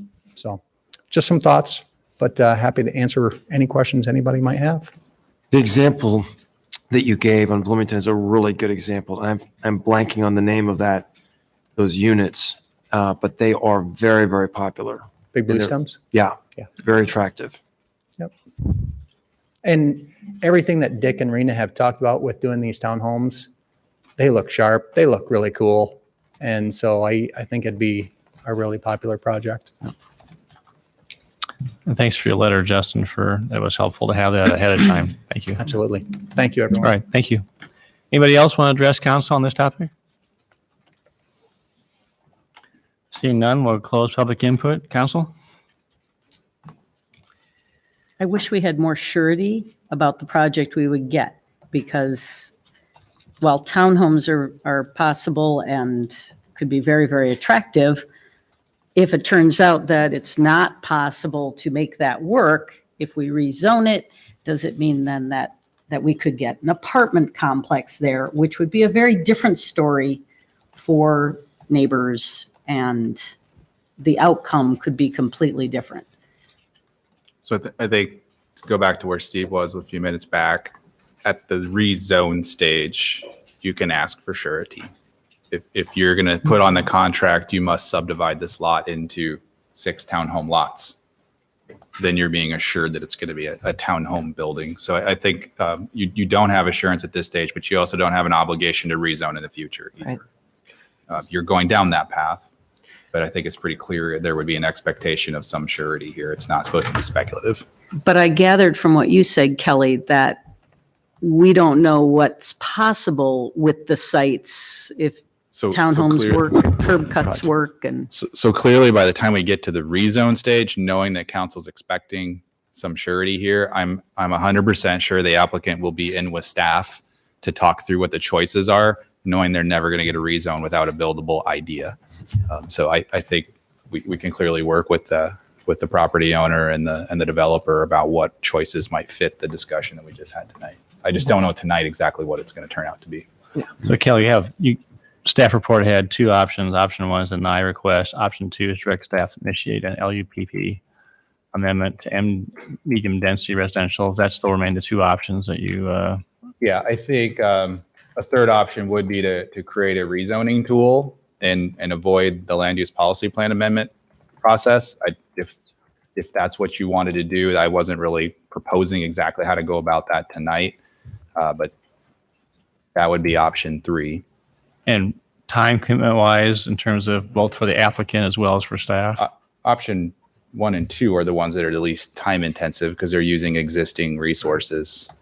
Like I said, I think your goal might lead you to something, but we're not having that conversation immediately. That's a broader conversation with the tool that'll play in other places. And would that tool also be developed as part of the Ames 2040 plan or not? No, I don't think so. I think 2040 will set up the framework or the policy that you want to implement, and then the tool will be probably done in parallel. So let's say we get to a draft 2040 plan in May. The policy will be there. What you think you want to do will go out for public comment. But at that time, you could say, hey, this is the first thing we want to work on. Regardless, staff go through this goal that we have and come up with a zoning amendment for how to implement this. Okay. And that can be done at the same time. Okay. so All right. that has broader application than just Yeah, it would definitely. The yeah. land So use policy if plan option change. 3 was there, it would be This repeatable for other people. This is a one-time thing. Okay. Right. Mayor, I'll move option 2. Is there a second? All right, moved to second. Any further discussion? I would just, I'm a little concerned, maybe I'm trying to over optimize this, but is there does it make sense to ask whether we should try to get more specifics about the project, given that I think council is saying, look, when it comes to the zoning stage, we want to have some control over this and make sure it ends up acceptable.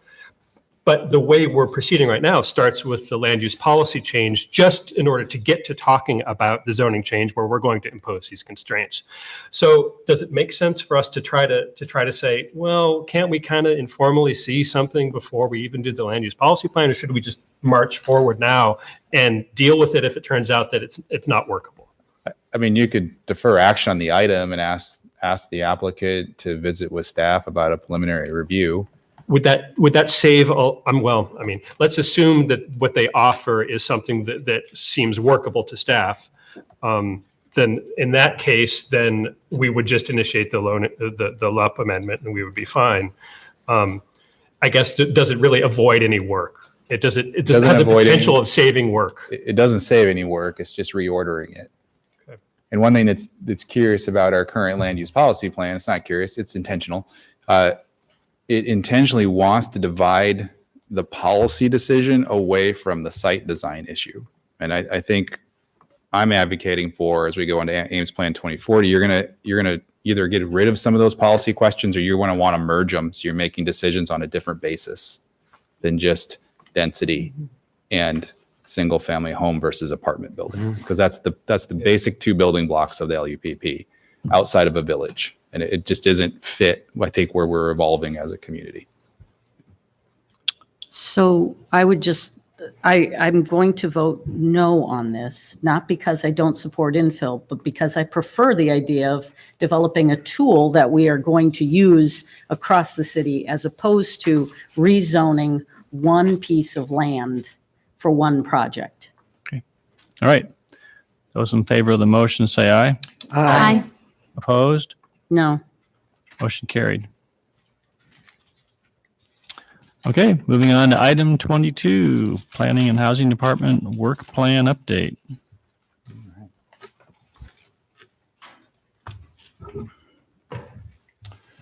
All right. So it has been about 18 months since we had officially gone back to the Planning and Housing Division work plan, and in that time we've moved forward on Ames Plan 2040, as you're very well aware, and with the new council we also established new values and goals. So the information I've put forward is reflective of the priorities that you just adopted at your last meeting.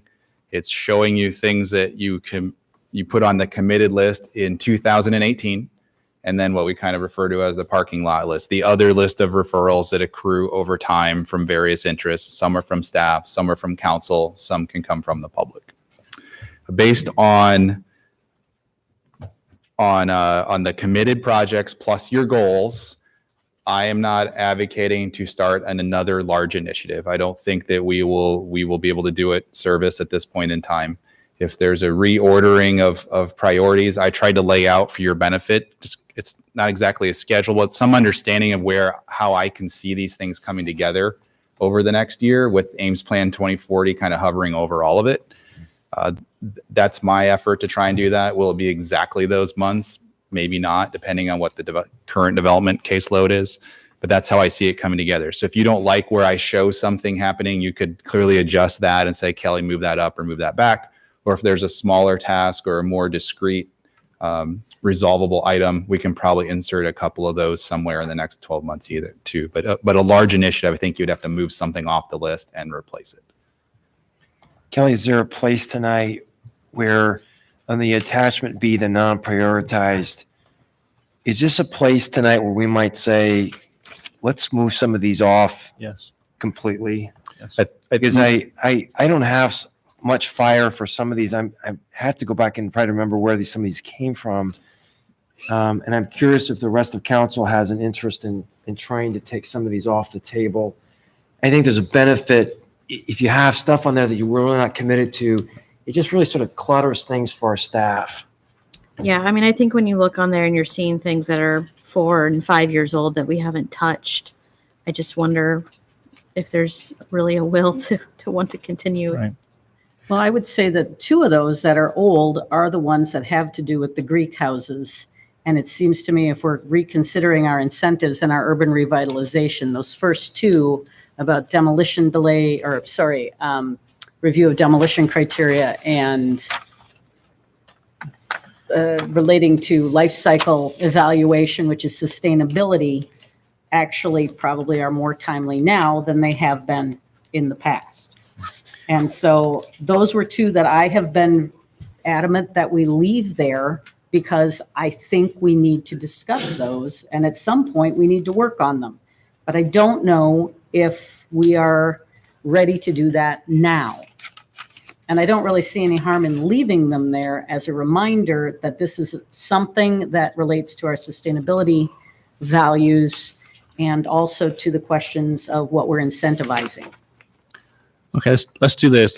Attachment A is the, I called it year and a quarter spreadsheet. where Kelly has identified 3 blue rows, and then rest are unshaded. Well, they're shaded gray. As you look through those, are there anything in there that you would prefer to? Are these listed? Are these organized in priority, Kelly? In terms of No, are these thrown in there? From a They're in standpoint? just random order, but that's why I tried to show where a milestone might pop up during the year. And some of them have been already discussed, like the 321 State Avenue discussion of a LIHTC project. I thought, you said in February we want to have a workshop with the neighborhood. So we said no sooner than June. So that shows up in June right now. And we've said there's an end date where we need to have a LIHTC application by next March. So I'm trying to just show those basic steps. Others, you did not tell me what to do. I just put them in where I thought they might fit. You can also note on the sign code update, you have a off agenda report about that. I plugged in, so staff is advocating you at least move forward with something. There are holes in that ordinance. So I plugged in a component of that showing that we would start that late spring and be able to hopefully resolve that through the summer.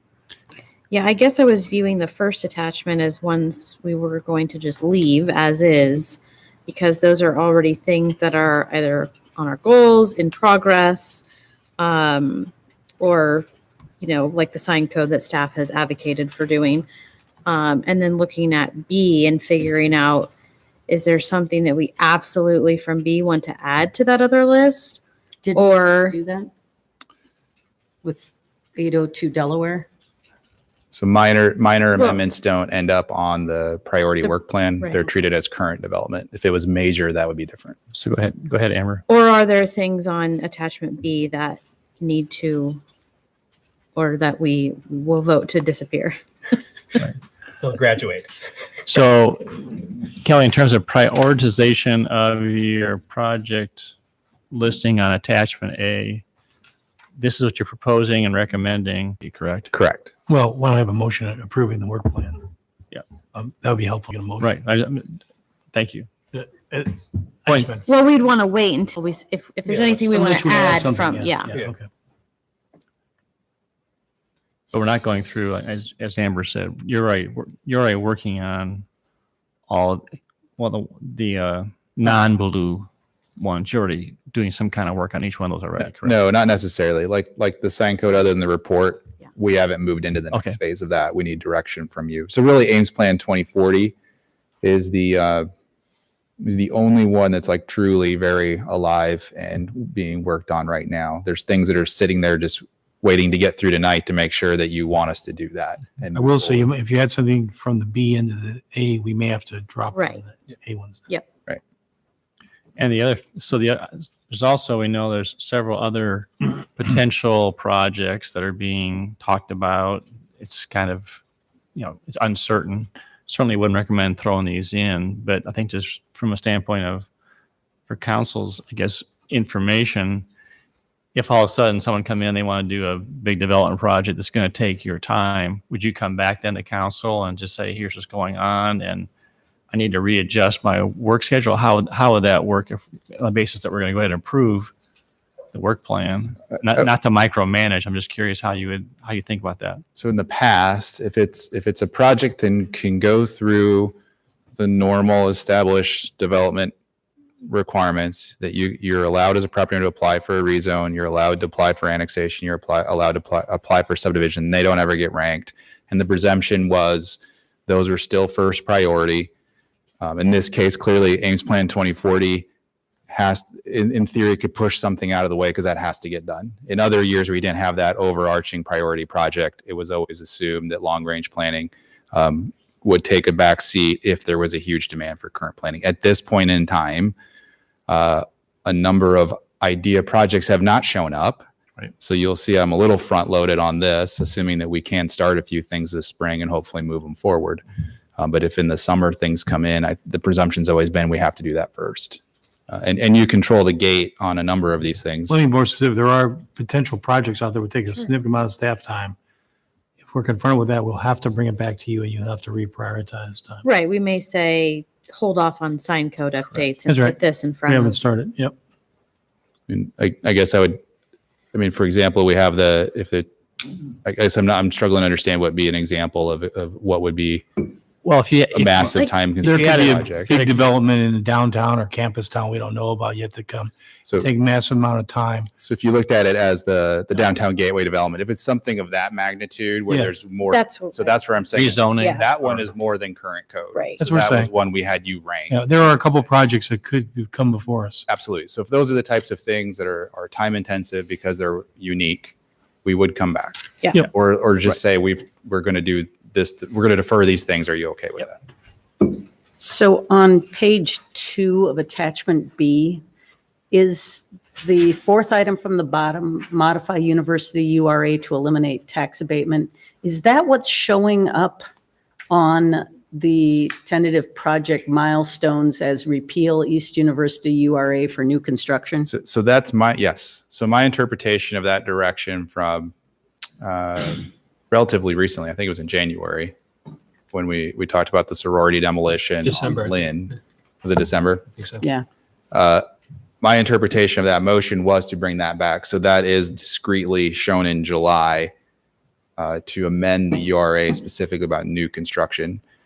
I took the opportunity in May to bring you that general report because you have a couple of floating issues about incentives out there. If you chose in May not to take any action, then I obviously wouldn't get to the July one of bringing back an ordinance to change the urban revite area. So that's the one I took a little discretion on interpreting the motion and trying to put it in context of it all is really just that last one. Everything else. Okay, so just to keep us on track, not to ask for a motion at this point on attachment A, but does anyone have any other questions on attachment A before we move on to attachment B? Okay, attachment B. Discussion on anything to remove So or shift. I don't even remember what RH zoning and design guidelines is. So Which item are you, where are you at? 15. 20, the one that luckily says I've been here long enough that these 2015. are all my responsibility. So I can explain them. So in 2015, we had a glut of land use policy plan amendments. Right. You may have remember we created the RH matrix. Yes. So we created the RH rezoning checklist. Some of the follow-up items, one of them was to look at adding design standards for apartment buildings. So that was a package to look at criteria for where you might designate RH land across the city. And then would we look at ever adding standards for that? Clearly that never got all the way up to the top and it's been sitting there since then. So So at if we this wanna point, it remove doesn't things, feel can like, we just make a motion to remove it? yeah. All right, so I would remove, or move that we remove that Second. item from the work plan. All right, so did you catch that, Amy? It's our review RH zoning and design guideline standards, correct? Yep. All right, moved and seconded. Any discussion? Those in favor say aye. Aye. Opposed or abstaining? Motion carried. Anything else? Can you remind me what the PRD update is as well? So it really came out of kind of discussing Rose Prairie. Okay. And it was a staff response to kind of some ongoing issues about whether PRDs were workable or not. We don't see them a lot in the city. And part of it comes back to what are lot size expectations versus total open space. It's not been a high, it might come back through your own goal right there, but otherwise it was really to deal with kind of larger developments. And is there a way to phase those differently than the way our current code requires it to be done? So I would move that we remove update the PRD development zoning district from the list. Second. All right, moved and seconded. Discussion? Those in favor say aye. Aye. Opposed? Carried. I just keep Do you going. have another one you want to go for? Do select all maybe? I feel kind of Anything bad. else? But, Okay. you want to do one? Okay. Can you briefly explain the William Underwood Fringe Plan Industrial Amendment and Annexation at Dayton Avenue? Yeah, so presuming when we get to the draft land use map and I show that property on it, I'm going to remove that one. So we had a request 2 years ago for just north of the current BASF plant on Dayton to allow that land that they also own to be annexed into the city, which needed a fringe plan amendment. And we said, we don't need to do a one-off for that. It wasn't an immediate need, so put it in Plan 2040. So I will be able to check this one off when you see the draft land use map, probably at your next meeting. So it sounds like we wouldn't need a motion to remove it now. You don't need a motion to remove it unless you don't want it to be on the land use map. Okay. So I would move that we remove the request for planning staff to reach out to engineers to solicit feedback about proposed changes to the new landscape ordinance. Second. All right, any discussion? Those in favor say aye. Aye. Opposed? Motion carried. I'm also looking at the scope of the hours. Review downtown facade program requirements and consider development grants. That's 40 to 200 hours. I would move that we remove that from the list. Is there a second? Why is there such a, oh, I'll second it. All right, second. Why is there Discussion. such a big span between? So the 200 hours is to reinvent the whole program. Okay, You also had a letter earlier Right. this year with a lot of things. If you picked one or two, they're not very long versus reinvent the program. So that's why it's highly variable. okay.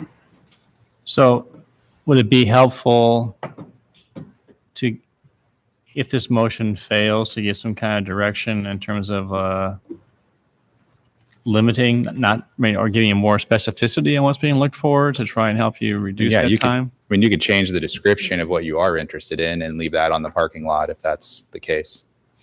I'll withdraw the motion Okay. and move that we revise the item to say review downtown facade program requirements. Second. Okay.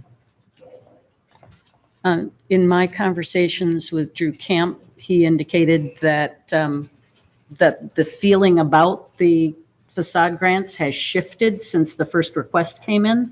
So I think shifting what we are specifying here makes sense, because apparently they are not as interested in downtown development grants as they were a couple of years ago. And they're interested in pursuing different facade grant money.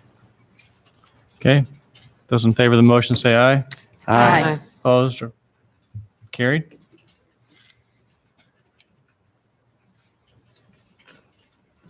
How about the outdoor sales standards for commercial areas?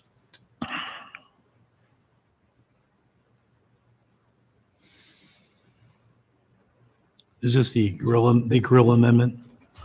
This is not just the gorilla amendment. Come on now. Came up with Fairway. I would advocate that someday we need to deal with this. Yeah. It is a patchwork of rules. It is hard to communicate to customers. I know it's not a burning priority, but it is something that someday does need to get addressed. So if it comes off, it comes off. But someday I would want to address this.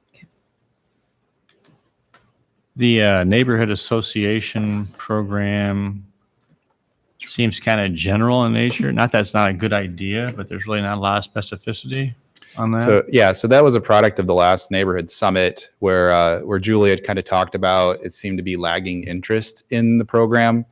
It wasn't clear what benefits existed, what were roles. So you said, staff, if you want to propose neighborhood association program changes, like what you would recognize as a neighborhood, what would be expectations of a neighborhood, as you have time work on that. So there hasn't been official direction. I think you were looking, if we provided you a memo or staff report outlining changes, then you would decide if you wanted to move ahead with that. Okay. And then how about the last one on that page, reviews zoning requirements for landscaping on private property regarding CPTED principles? What's that? So the police chief asked for you to add that to the planning and housing work plan. So CPTED is the community policing through environmental design. Thank you. Anything else on the first page of 2 pages of attachment B? Do we still have an interest in the first two items? Is that worth potentially 150 hours apiece? So I'm going to make that argument again, that we leave those there because I do think they relate to ongoing discussions about sustainability and what we're incentivizing. I'm going to, It doesn't hurt to have them there. yeah, I'm not interested in them anymore. Maybe people are interested. I think it's time for those to come off. I move, we remove the first two items. Second. Discussion? Those in favor say aye. Aye. Opposed? No. Motion failed. Okay. Anything else on page 1? Page 2. So I'm wondering if the requested staff memo regarding the KFC lot on Lincoln Way, which is, I mean, it's 10 hours. Is that something that we can actually get so that it fits with whatever's happening, if anything does happen with the downtown gateway? So it's related to the Squeaky Clean building. It's a developed site that remains zone DGC after the change of the corner property. That's what it's in reference to. Yeah, I know that. So my question is, I mean, it's 10 hours. Is that possible to add 10 hours to get that memo? Add it to attachment A, and then it will be done. Well, I guess my thinking is that that whole situation Yeah. is because of the downtown gateway commercial project that's in the queue right now. And it doesn't seem super urgent, given that it's an established business, probably not moving anytime soon. I do think we want to take care of it eventually, but maybe we just see how things unfold first. Okay. Anything else? Page 2. All right, on attachment B, is there anything that council recommends being moved up to attachment A?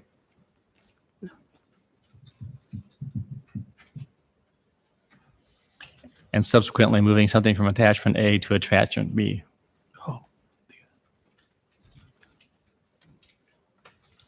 Okay, entertain a motion for approval of work plan as shown on attachment A and attachment B as modified. Move approval. Second.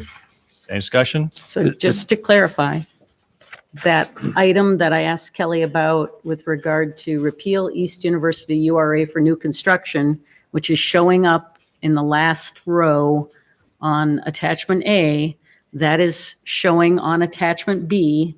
So how are we interpreting that item? Is that added? Or is it wait and see whether it gets added based on? So if you approve A, then I'll pull it off of B. Okay. Because it's moved up to A. If you adopt that motion, I'll take it off of B. Okay. Those in favor of the motion, say aye. Aye. Opposed or abstaining? Carried. This was a really helpful exercise. The cadence of this, it's been a while since we've seen this. Kelly, is it possible, when was the last time we did this? Has it been over a year ago? 18 months ago. August of 2018, before we started the comp plan. I mean, could we see this at least on an annual basis? Well, I was wondering if we could even have Kelly update it and just send it to us, and then, like you said, have it updated every 6 months. Or all you gotta do is just not have it on the agenda, but just send us where stuff is at. Well, and I think if we're going to have a mid-year goal That's a setting good point. review, we could always review the work plan at the same time. It helps us, Kelly, to be mindful of what you have on the plate. Right. So it's very helpful. I think you saw the merit of having, and it's because of an opportunity to just hear from you and what concerns you have about some of the things we're putting on your plate. So especially with the 3 council goals that are pretty high priority issues on this and bigger projects with your semi-annual check-in, is that what you guys are going with? I mean, I think naturally then you'll probably see this a little bit more. In the past, there was just less structure around when the work plan was put out for public inspection, I guess, or a review. Well, I think Tim's point, what we talked about during council goal setting, was also being mindful of the fact that it's easy to refer things to staff and not realize how it's going to potentially bunch up, and staff may not have an idea of what's priority. This way we have an idea of what you're working on, and then we can ask you to reprioritize something if we feel that something's getting lagged behind. That's all. It's just trying to help the communication. So I agree with you, Tim. It's very helpful to have it. And there's a lot of concurrence as well too. So can we create a tickler to just put this, maybe it's every March to have you bring this back at least? What if we went with the review every 6 months, which is more than Yeah, we once? could I have- mean, that if would you be just great. receive it and you don't need to talk about it, you can decide if you want to talk about it. I mean, we don't have to rank it every 6 months. We can clearly just give you an update on its status. And I think for the most part, you're the one taking action in all of this. So it's not like something's happening with staff that you're not aware of, but it does help you see all of it at one time, which is probably the valuable component. Well, and you might recall, we used to get even more information when we had the Gantt chart showing how much of the project had actually been completed when we saw that work plan. Okay, very good. Thanks, Kelly. Appreciate it very much.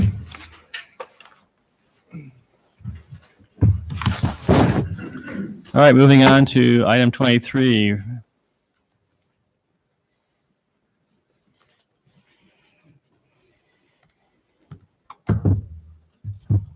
Let's do this. Let's just find out, does staff and does council have any questions for staff on item 23 on the general obligation, corporate purpose, and refunding bond issues? Hearing none, I declare the public hearing on general obligation, corporate purpose, and refunding bond issues to be open. Is there anyone in the audience that wishes to address council on this topic? Seeing none, close public hearing. Dwayne, Nancy, any comments or questions that you want that you want to bring to council's attention before we take action on the resolution? On the bonds? On item 23. On 23, no, we presented it last week. There's been no changes other than the refunding looks really good right now. So we'll see if that holds up when we issue these bonds. All right. I entertain a motion on resolution entertaining and entering into a loan agreement in a principal amount of not to exceed $23,500,000 and authorizing debt service levy. So moved? Second. Moved and seconded. Roll call, please. Aye. Aye. Aye. Aye. Aye. Aye. Thank you. Moving on to item 24. Any comments, Dwayne or Nancy, on the amendments to fiscal year 2019-2020 budget? We don't. No comments? Changes on that. Any questions for staff? All right, declare the public hearing on the amendments to fiscal year 2019-2020 budget to be open. Is there anyone in the audience who wants to address council on this topic? Seeing none, declare the public hearing to be closed. Entertain a motion on resolution amending budget for current fiscal year ending June 30, 2020. So moved? Second. Moved and seconded. Discussion? Roll call. Aye. Aye. Aye. Aye. Aye. Aye. Okay. Any comments for council on the 2020-2021 budget? No. Any None. questions for staff? All right, declare the public hearing on adoption of FY 2020 to 2021 budget to be open. Is there anyone in the audience that wants to address council on this? Seeing none, declare the public hearing to be closed. Entertain a motion on resolution approving the 2020-2021 budget. So moved? Second. Roll call. Aye. Aye. Aye. Aye. Aye. Aye. Okay, thank you very much. Moving on to item 26 on the Iowa State University Research Park Phase 4 Road Utility Improvement Project. Is there any questions for staff on this item? Seeing none, declare the public hearing on the Iowa State University Research Park Phase 4 Road and Utility Improvement Project to be open. Anyone in the audience wish to address council on this topic? Seeing none, close public hearing. Entertain motion on resolution approving final plans and specifications and awarding contract to Construct Inc. of Ames, Iowa in the amount of $2,823,700 $757.81. So moved. Second. Roll call? Aye. Aye. Aye. Aye. Aye. Aye. Thank you. All right. Item 27, any questions for staff on the fuel forwarding pump house fire protection upgrade at power plant? Seeing none, declare a public hearing on the fuel forwarding pump house fire protection upgrade at power plant to be open. Is there anyone who wants to address council on this project?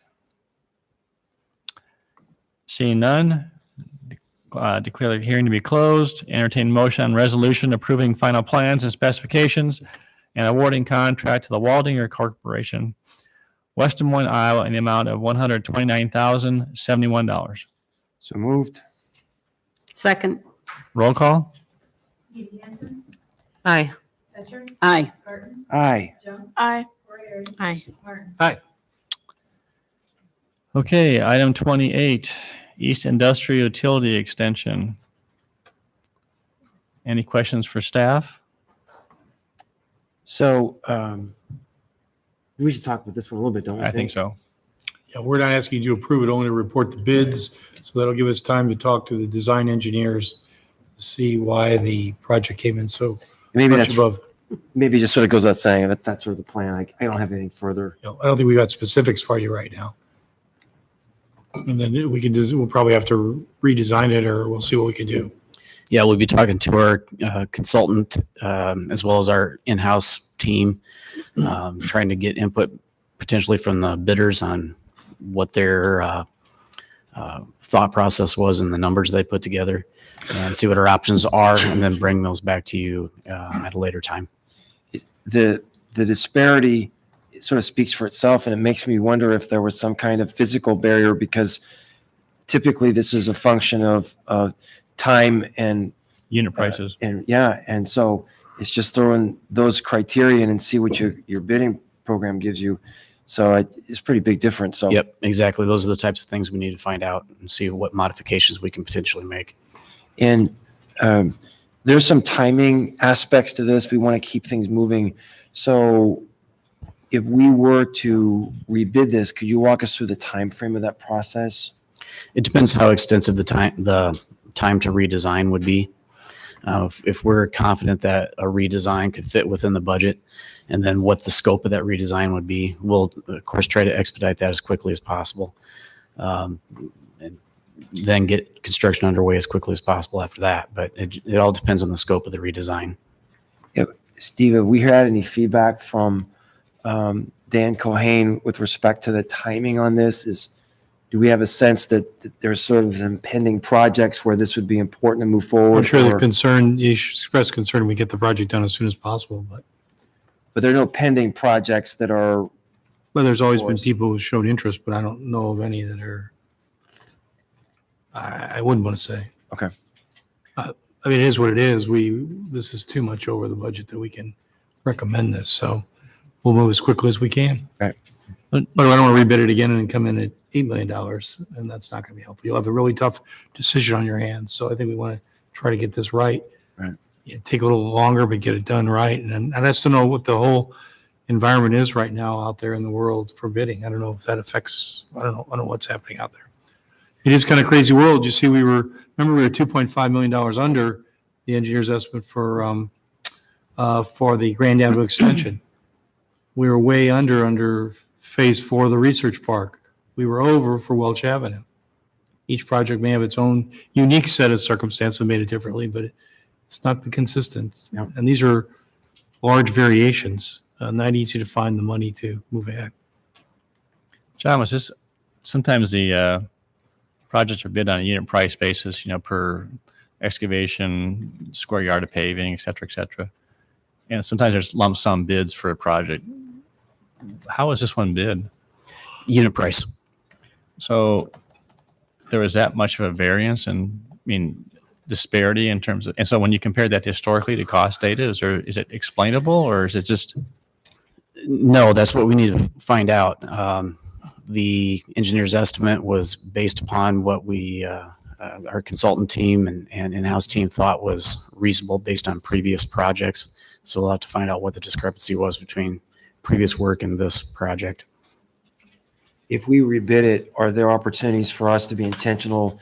We only had 2 bids here. Is it reasonable that we would be cast the net wider and try to encourage people who have bid in the past on these types of projects? Yeah, and it could be whatever unknown to the engineer team, the consulting team that only led to the 2 bidders.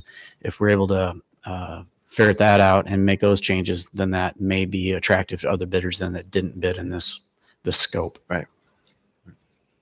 You know, one of the things I am concerned about in terms of, we talk about workforce, and this has been a problem in the construction industry for a number of years. It's just not enough workers.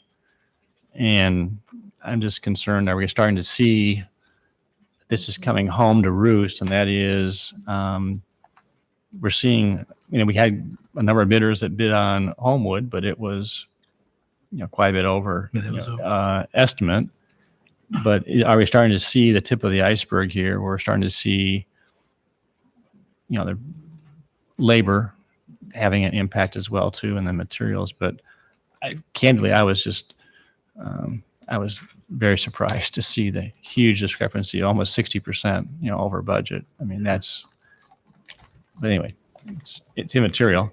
It is what it is, and now we got them. Sure.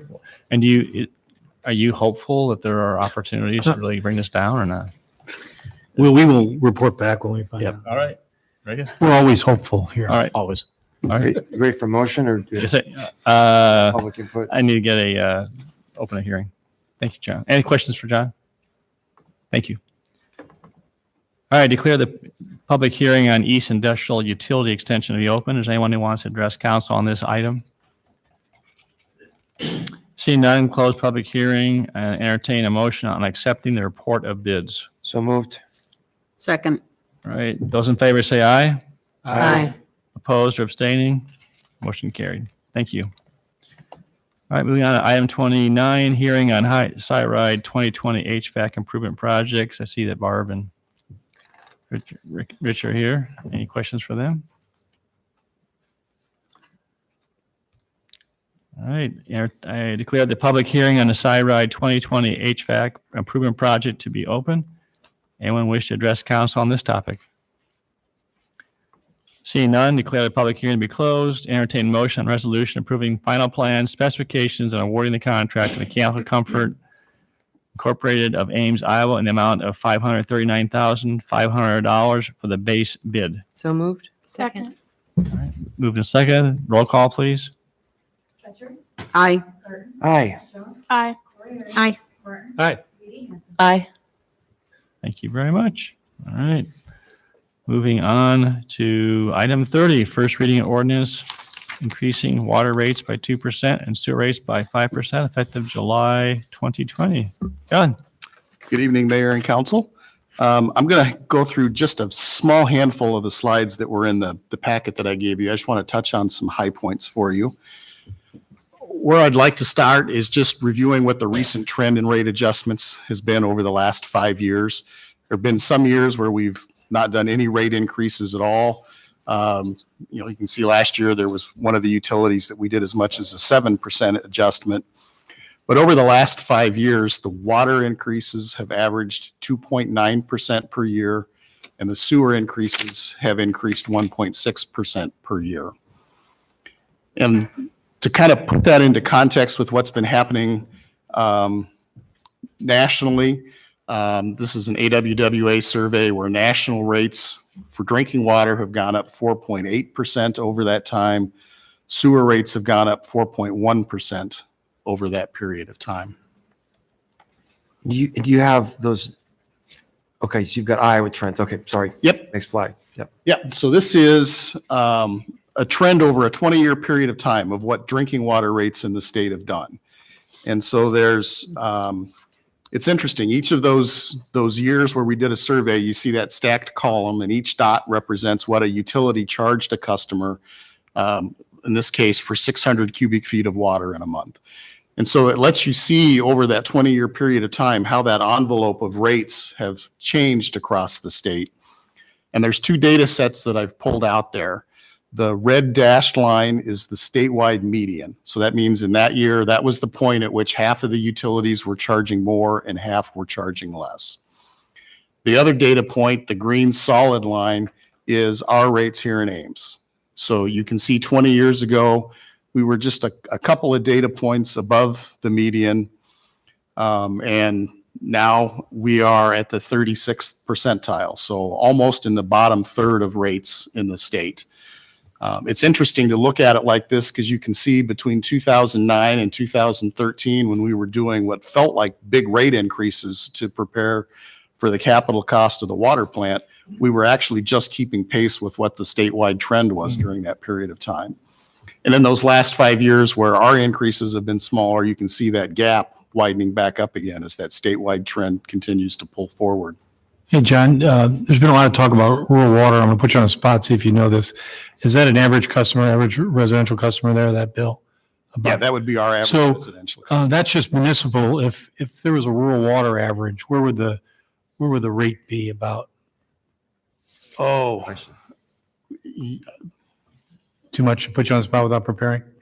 no, I know that, I hate to pick on specific rural systems, but No, I was just asking. Xenia, one of the neighboring utilities next to us, for that level of consumption, their bill, I believe, would be $80 to $90.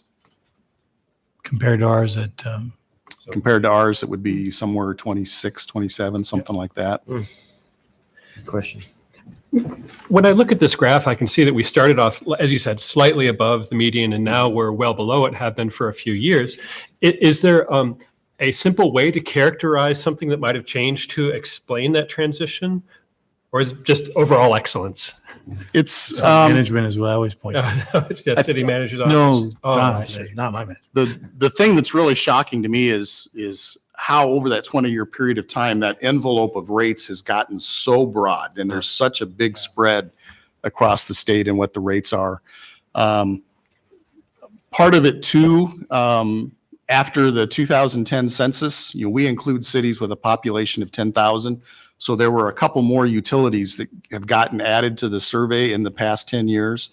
And the smaller systems tend to have higher rates. So I think that fact too is also kind of an artifact of the way the data is calculated, but it's tended to pull that median up a little bit faster. There were some other cities making major capital improvements before ours, and we came after. I mean, it could be timing of major capital improvements that throws us. Yeah, absolutely. I think on water, and even more so on the sewer trend, which I'll put up here for you, where the utilities you see at the top are the ones that are most recently in a major capital project that they've been having to do. And particularly on the wastewater side, there's been a lot of wet weather issues that have been forcing some utilities to do expansions. And this is the point where I always make the plug where sometimes the least expensive thing to do still requires you to spend money, because I've seen some utilities around the state who haven't been responsible in doing the things they needed to do. And it's forced a regulator to step in and force them to do something. And sometimes that forced something is worse than if the utility had just been proactive and addressed it themselves up front. John, anecdotally, as I visited with peers at the Iowa League of Cities, there's concern among many of our peer communities about the age of their infrastructure, particularly in the water utilities area. But that's sort of anecdotal. You have a sense that there are broad concerns statewide among peer communities in terms of their infrastructure? Particularly the buried infrastructure, the pipeline systems. I think that's not only across the state, but nationally, that's a concern. Part of the reason when you look at that national data that I showed and you saw that those trends and increases were 2 to 2.5 times the rate of inflation, that's the drinking water and wastewater industries trying to react to that and trying to move the needle on infrastructure renewal.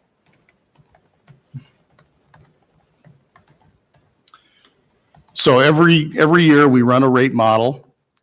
We plug in our capital expenses that we project actually through a 10-year CIP that we use as a working list, and also projecting operating expenses forward. And the first run of the model makes the assumption of no rate increase at all. And so this is what that 10-year ending fund balance would look like for the water fund if we made no rate adjustments over the next 10 years.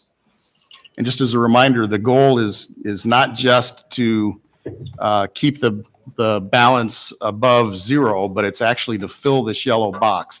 That's the bucket that's our operating reserve. So that's our goal, to try to maintain that.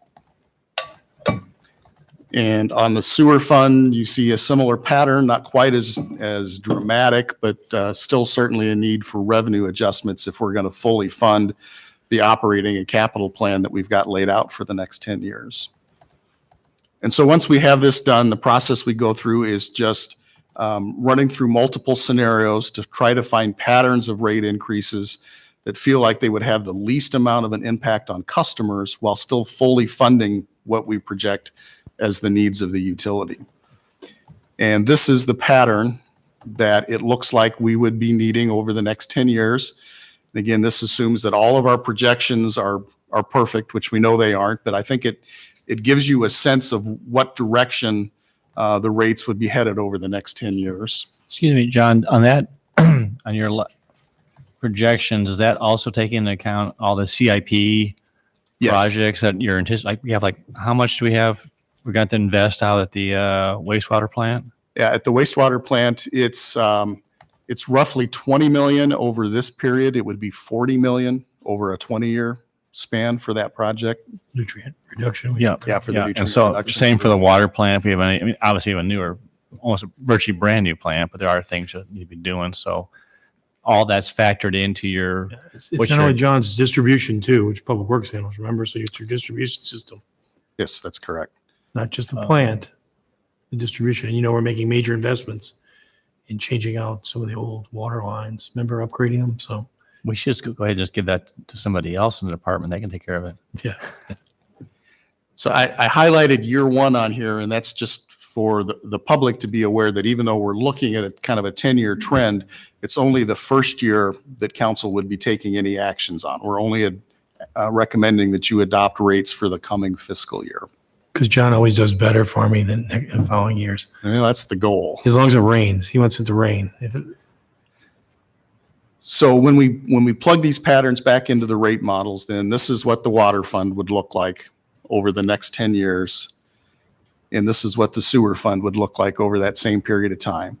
And you can kind of see there's kind of that hump in the middle there. What that is slowly accumulating some funds in preparation of that first phase for the nutrient project that will come in right about the middle of that graph is where phase one would kick in. And then you see us begin to draw that down once we assume that the debt service on that project would begin kicking in. So remember, we raise rates to cover operating costs and capital over a period of time. So in any one year, sometimes you'll see us draw down. You'll see revenues are less than expenditures.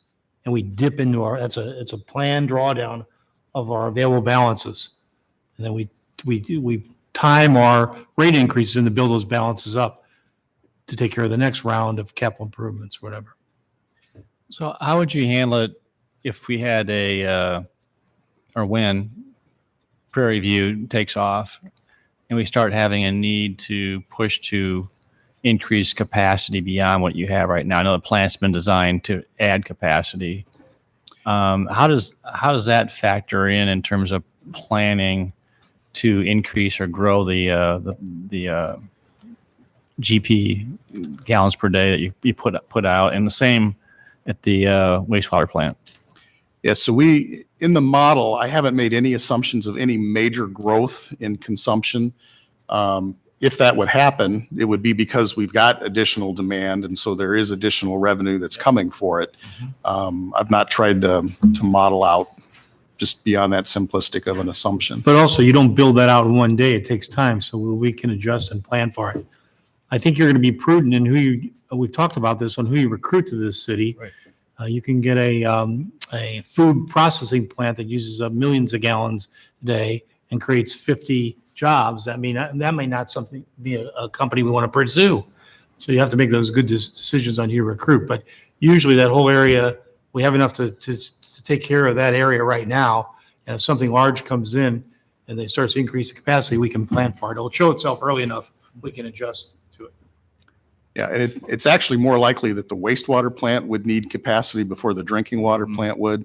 And that's one of the benefits, at least, that would come from this three-phase nutrient project, is that at each one of those phases, we could address capacity as needed at that point in time. So we're not having to try to guess 20 years ahead. We can take some smaller bites at the apple there. So if we take our rate projections and run forward what our rates would look like, and then we make the assumption that the rest of the state continues for the next 10 years at the pace they've been on for the last 6, this is how we would compare over time to our peer communities around the state. So we would project that we would still continue to remain below that midpoint for the combined water and sewer bill. Just a reminder that we're not only adjusting the per gallon fees, but we're also adjusting the minimum bills for both water and sewer. And later in the spring, when you would adopt the fee package for the entire city, we'll be adjusting our fees that are closely tied to water and sewer by the appropriate 2% or 5% as well. At the end of the day, for a customer, this is what it comes down to, is what does it look like to them on a bill? So this is our median customer using 600 kilowatt hours of electricity, 600 cubic feet of water. When you add in the increases that we're proposing, the net impact on this theoretical customer would be a 1.4% adjustment on their bill. And that's because electric is not increasing, stormwater is not increasing. So the combined net impact to a customer's bill would be roughly 1.4%. So the recommendation to you is that you adopt an ordinance on first reading that would adjust water rates by 2%, sewer rates by 5%. Those would all be effective for bills that are mailed on and after July 1st. The timeline ideally would be the first reading tonight, second reading on the 24th, and then that third reading and adoption comes on the 14th, which has the rates adopted and in place before customers actually start using the water that would get billed at that new adjusted rate. So that's what I have for you. I'd be glad to answer any questions. Do we have that slide on the average customer? Yeah. I'm trying to find that slide. It should be slide number 35 in that full packet. Probably more, doesn't it have more options? Yeah, at the end of the presentation, we show a whole range of different customer types. Larger customers, you'll see. Correct. Thank you. Any questions for John?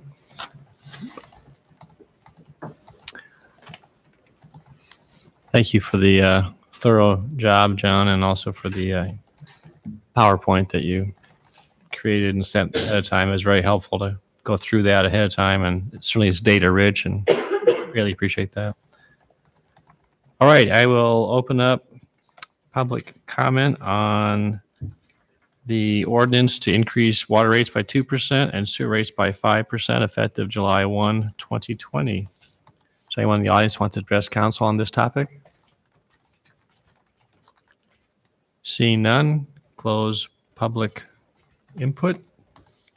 Any further discussion? Otherwise, I entertain a motion on approving the first reading of ordinance increasing water rates by 2% and sewer rates by 5% effective July 1, 2020.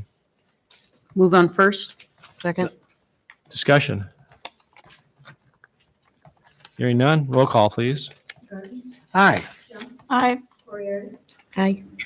Aye. Aye. Aye. Very good. Thank you very much. All right, moving on to disposition of communications to City Council. There are actually 5 items that you have in the memo, and then there's also a 6th from City Gilbert, just from your information regarding the Ames Urban Fringe Plan. First item on the 2030 Country Club Boulevard referral request about front yard parking standards at 2030 Country Club Boulevard. I would move that we ask the mayor to indicate no interest in pursuing this. Second. All right, any discussion? Those in favor say aye. Aye. Opposed? Abstain. Motion carried. Second item, request from Story County Board of Supervisors to extend the Ames Urban Fringe Plan by 1 year. I No, believe, no action is required on this. We'll have to bring it forward for your action in the future. bring on a future, you want to Future have, agenda. you want to put on it, you want to have a council move to put on agenda? Already have, doesn't it already happen automatically? Or You can have a motion to put on agenda, future agenda, yep. Because we'd have to execute 2080 also. This I would just move be we to, Put this on a future agenda. No, I mean, the extension of future. Yes. Yeah. That we put the extension on a future agenda. right. I'm assuming you want to do that. And just to be clear, this is, we also Is there have, a second? Second. Second, thank you. we have a hard copy of a similar resolution from Gilbert on the dais that didn't come by email, but we do have it here. All right, those in favor of the motion say aye. Aye. Opposed? Carried. Item 3 is just MediaCom's responsibility. They have to advise us when channels change. That's just information. Item 4. Item 4, you really don't have to refer. John Joyner tells me that memo is complete, and I'll send it out to you tomorrow. There's actually a report on that. Okay. So I think you've already referred this to us or another similar kind of request. Okay. And excuse me. Okay, and then item 5 is Item that- 5, you've taken care of by incorporated into the work plan of planning and housing. But we need to give direction on, Or whether you want the 5 or the 10 or the, Yeah. well, what did you program? Half of them, Kelly, or all of them? Can you do them all if they tell you? staff wants to- option A or option B. is what- Action A or option B? I don't know what you built into your work plan.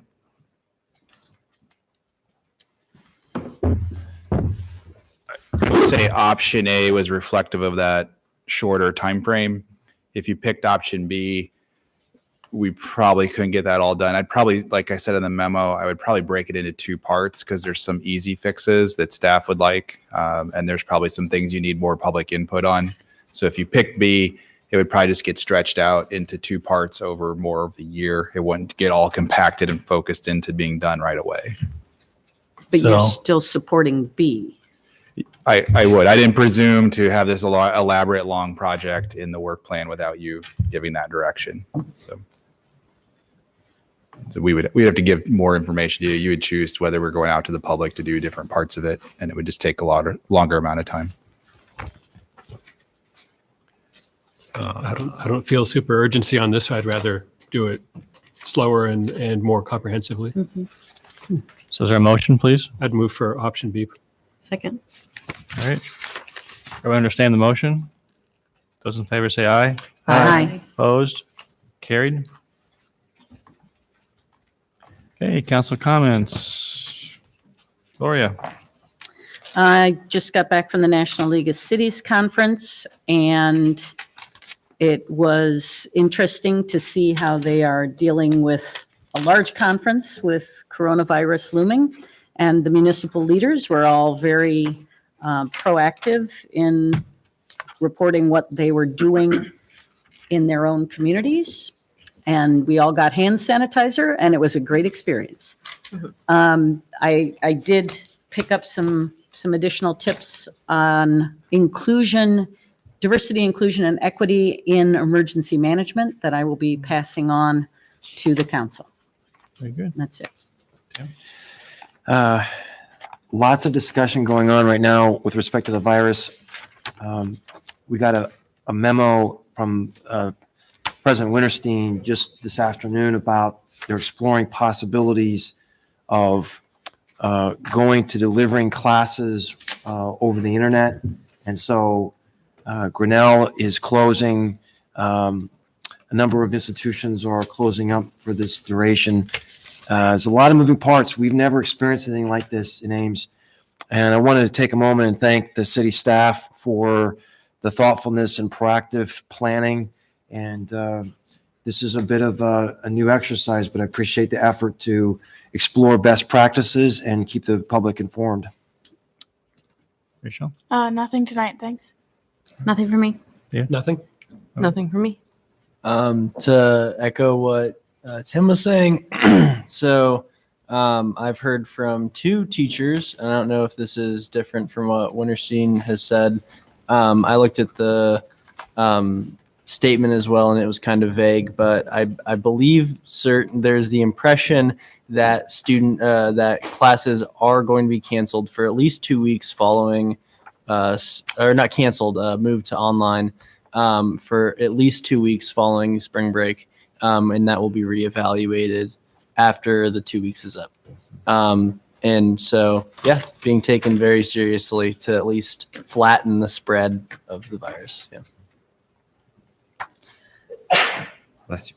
Okay. I would also express my profound appreciation not only to city staff, but also Mary Greeley Medical Center, Iowa State University, Ames Community School District, Story County, and other partners. They are spending a lot of time planning.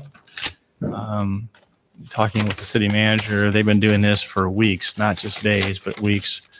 And at the State of the Community event last week, I read a statement that I asked Steve to help me prepare that just explained what was going on in general. It was partly alluded to in brief in the press release.